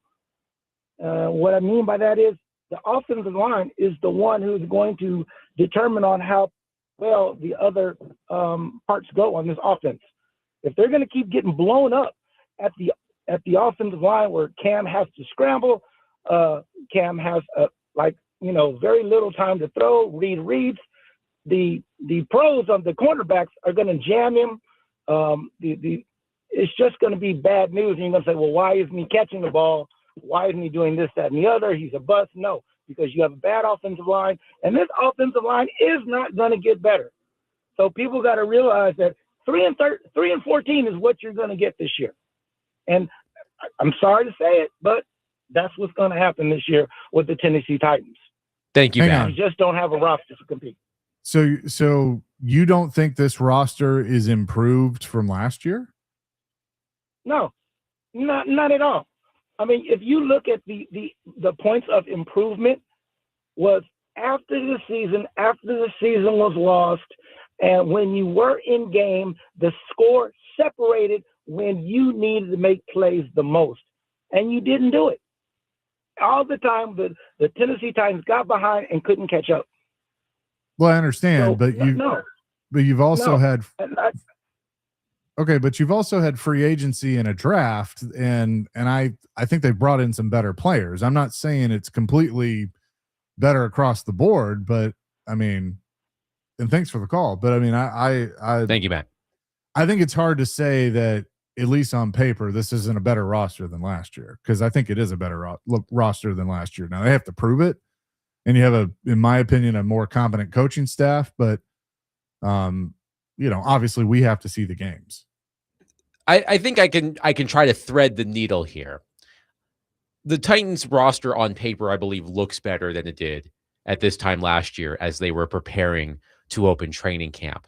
But even with those improvements, I still think this is one of the weaker overall rosters in the NFL. That's fair. It's sort of the same conversation. It's not deep. No, it's sort of the same conversation Willie and I were having last week after The Athletic said that the Predators had the best offseason in the NHL in terms of the value added by the players they brought in. Well, the reason why the Predators were number one on that list is because the players that are on there who have been sent away were pretty bad, sub-replacement level by some measure. So even though the Predators had, quote unquote, the best offseason by value added with the acquisitions, it's still probably a league average, slightly below average roster. That's what I would say about the Titans. I agree with you. The Titans roster is better. I think it's better at wide receiver. I think the defense is better, particularly in the secondary. But overall, if you're rating rosters, you're going to probably put the Titans somewhere between 25, from 25 down. And that's fair. To Matt's point, and Joe says this on our show all the time, you just got to be better than three other teams. Mm-hmm. Really, right now. And I think looking at the AFC South as a whole, I don't really know what it is. So, are they closer than maybe we think they are? But again, it's all going to come down to, can Cam Ward have time to throw, which means the offensive line? And if he does have time to throw, can he make accurate throws? And can these receivers that they've brought in, make plays? Because if they can, then it's going to be really interesting to watch. And this was the point I was going to make of, Wan'Dale Robinson hit 1,000 yards for the first time in his career last year on 92 receptions. All right. Are you going to throw to him 92 times, target him 140 times when you have the 4th overall pick that you brought in here? Probably not. Is Calvin Ridley going to, maybe not get back to what he was in 2024, where he had over 1,000 yards, but, somewhere in that where he can be better for you? Alec Iomanner is a 23-year-old receiver. Are they targeted him 89 yards. Are they going to give him more targets? So they could have a good problem where they don't have enough, footballs to go around. And, oh, by the way, Gunnar Helm's going to factor into this too now as the starting tight end. So that's what I'm going to be interested to see. But it all kind of comes back to Matt's point. If the offensive line can't be better, then all this is a moot point, because then Cam's just not going to have time. He's going to be running for his life. And one texter, Matthew, says, here's my offensive line ranking by position for the Titans. Left tackle, okay. Left guard, good. Center, WTF. Right guard, WTF. Right tackle, eh. I think that's a fair assessment. One texter, Benjamin, says they are a couple of injuries away from being a bottom 3 team. The cornerbacks and running back room scare me. And that's my point. I mean, the Titans are still a team that is devoid of talent. The expectations are still low. I think the over-under win total is 6.5, which would be great for the Titans considering they've won 6 total games over the past 2 seasons. But even with that was the point I was making before. Even with improvements, if you say, hey, the wide receivers are better, the defensive line is better, the secondary is better, even so, the Titans were starting so far back that even if you make significant improvement, I'm not sure I would call it significant improvement, but even if you make significant improvement, you're still a bottom third roster, which leaves very little margin for error. 615-737-1025. We'll continue to take your thoughts on the Tennessee Titans as they prepare for training camp. First practice is less than a week away. Rookies reported today. You can also answer this question on Carnell Tate. Carnell Tate's rookie season will be considered successful if you finish that sentence for us. 615-737-1025. But as we've been doing this week in honor of Connor Newt, who is not with us today, we wrap up the show by playing the game that's sweeping the station and one day the nation. Where are they now? We do that next. Ooh, Chase nice. McCabe, Adam Vingan, 1025 The Game.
D-Mace, Vingan, and Donick, 102.5 The Game. Adam Vingan, Chase McCabe here with you. A big thank you to Chase, Nick Frazier, and Easton Freeze of A to Z Sports for joining me on the DVD Variety Show today. The V today also stands for Variety, as well as Vingan. Tomorrow, Connor Newt will be back. Teron Davenport will be live in studio with us from 4 to 5 as we continue previewing Titans training camp. Chase, I do want to get your reaction to one thing quickly because I think this happened after you went off the air on your program. The Baltimore Ravens waived Diego Pavia before the start of training camp. What are your thoughts on that and the future for Pavia? I mean, I heard you guys talking about it at the very beginning. I think he'll probably land with another team. I would need to go look and see who might be short at quarterback. But look, it was a great story here. I just don't think he's an NFL quarterback. And so, the question would be, is he willing to go play in Canada? I mean, look, the Arena League would be so much fun to watch him. He would be a perfect Arena League quarterback with his skill set and what he could do. So whether it was, AF1 or the IFL, one of these indoor leagues, he could be fantastic in that, but it's all about what he wants to do. I do think that another team will probably pick him up, and I can't remember if it was you or Nick that made the point, but maybe the Ravens are doing him a favor. They realize hey, you know what, you're not one of our 3 or 4 best quarterbacks. Let's just go ahead and release you now. That gives you a chance to jump on with somebody before camp opens next week. One texture on our Carnell Tate question. Carnell Tate's rookie season will be considered successful if, one texture says, he has 900 receiving yards and 70 receptions. I think that is a fair estimate for Carnell Tate, and we will be watching Carnell Tate very closely. Josh says, Diego Pavia to the Cats. I mean, that's what Chase just said. He can come on back to Nashville, more specifically Clarksville, but he can come back to Middle Tennessee and play for the Cats. So to wrap up the show this week, because Connor's been sitting in with me, with Willie and Derek on vacation, we've been playing the game that, as I've been saying all week, is sweeping the station in one day the nation. It's called Where Are They Now? And in case you haven't had the opportunity to play Where Are They Now, here are the rules.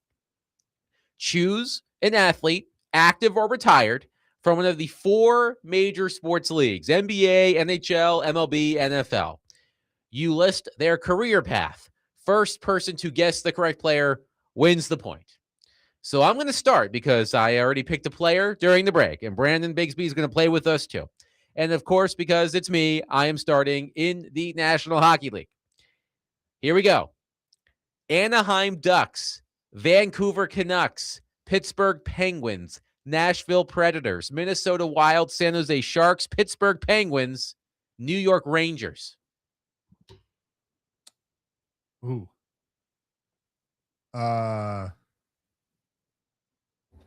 Could it be Nick Bonino?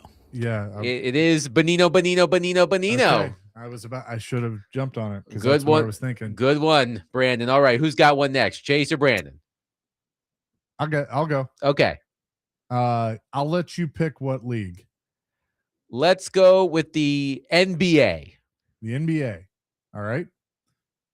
Memphis Grizzlies, Houston Rockets, back to Memphis, Miami Heat. Grizzlies, Rockets, Grizzlies, Heat. Yep. Grizzlies, Rocket, Grizzlies, Heat. I think I might have this one. Is it Shane Battier? Oh, I was going to say Battier. From Duke. Yes. It is Shane Battier. It is Battier. Well all done, right, Brando. Brandon's quick on the trigger today. All right, Brandon, you got one? I do. All right, we're going to go back to the ice for this one. This player played for 4 NHL teams: the Minnesota Wild, the Nashville Predators, the Washington Capitals, and most recently, the San Jose Sharks. The Minnesota Wild, the Nashville Predators, the Washington Capitals, and the San Jose Sharks. He is retired. He is retired.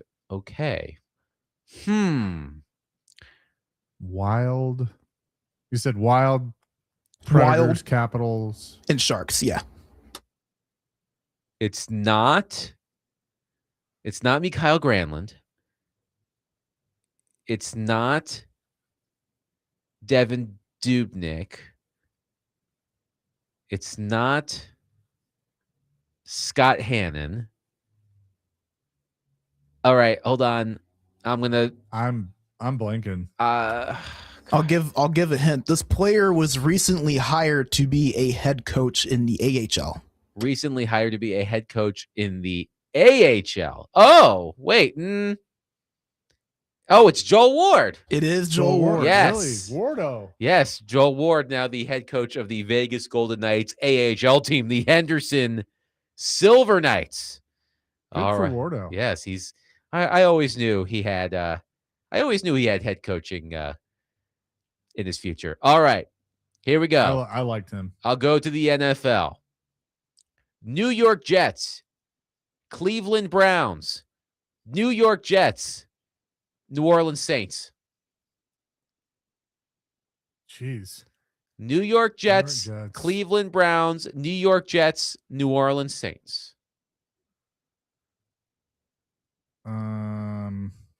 He is an active player. 2 stints on the Jets. God bless him. Well, the second stint was only 1 season. Oh. Started his career with the Jets, made a pit stop with the Browns and the Jets, and then to the Saints. If you let me know if you need the college or the position. Well, the position I might give it away. I can give you the college. I could use the college. Arkansas State. Arkansas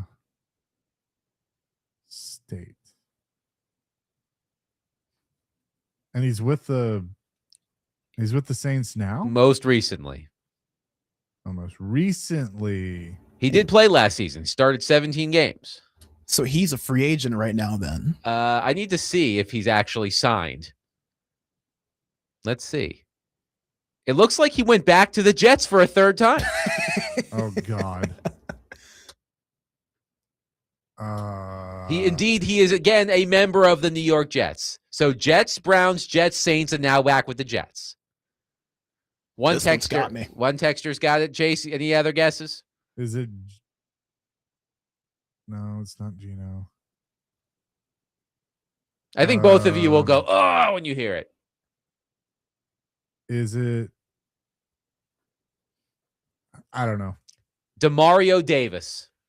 Oh, wow. I never think of him as a Jet. He always comes off the sink to me. He And played he's been there 3 times. He played for the Jets from 2012 to 2015, played for the Browns in 2016, played with the Jets in 2017, played with the Saints from 2018 through 2025, and now is back with the Jets.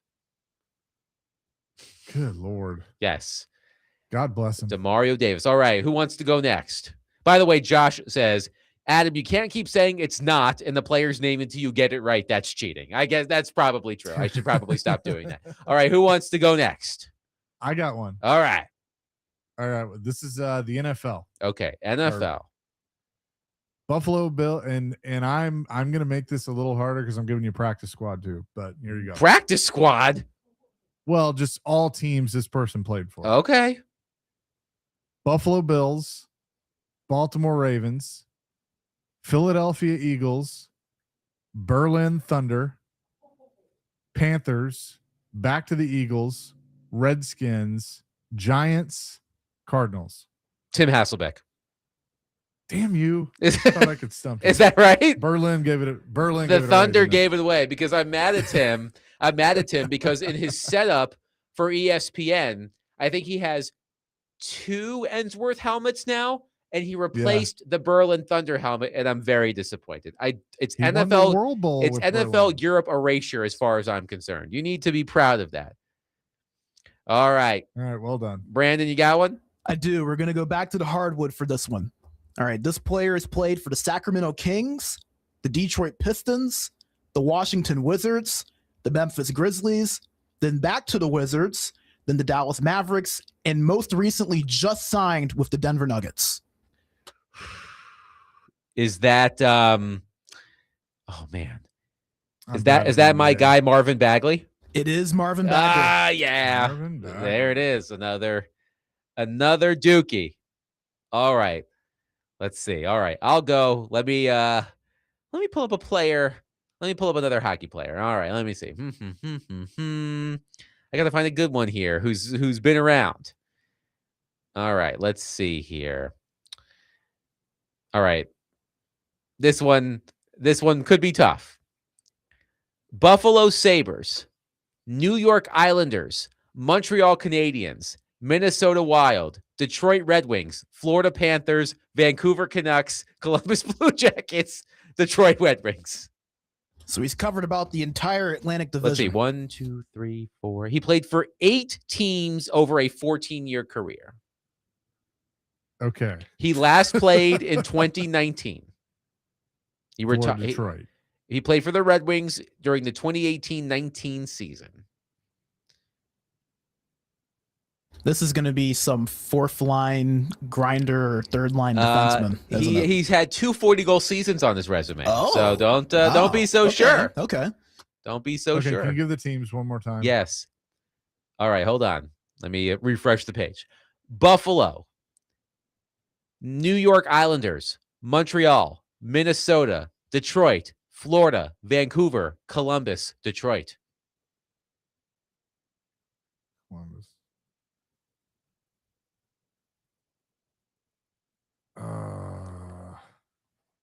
I feel like I can see that. Like when you say it, I'm probably going to be like, oh. We actually received a text from Connor who says you can't use process of elimination. If they don't get it, they don't get it. A direct message from the creator. All right, I'll stop doing that. All right, any guesses? I'm stumped. Chase? I'm going to say Thomas Vanek. Good for you, Chase McCabe. That was a good pull. Really? Thomas Vanek is Oh, correct. Wow. Okay. Very impressive. All right, we've got time for one more. That was a shot in the dark. That was a very good guess. All right, we've got time for one more. Who wants to go? I got one. I All got right. a hockey one. All right, let's wrap it up. All right. Colorado, Calgary, Toronto, Florida, Nashville. Colorado, Calgary, Toronto, Florida, Nashville. Is he an active player? He is not. All right, let me confirm the teams again. Colorado, Calgary, Toronto, Florida, Nashville. Yep. Ollie Jokinen. Nope. Oh, but I feel like he played for those teams. All right. He may have, but that's not the one. Oh, man, that stinks. That was a good one. You want it? Am I allowed to take another guess? Yeah, go ahead. Let's see here. Okay, I'm trying to think here. I'm not going to do the thing I did before. Is it Wade Belak? The late, great Wade Belak. All right. That's a good one. All right. Good game, everybody. Good game. That was fun.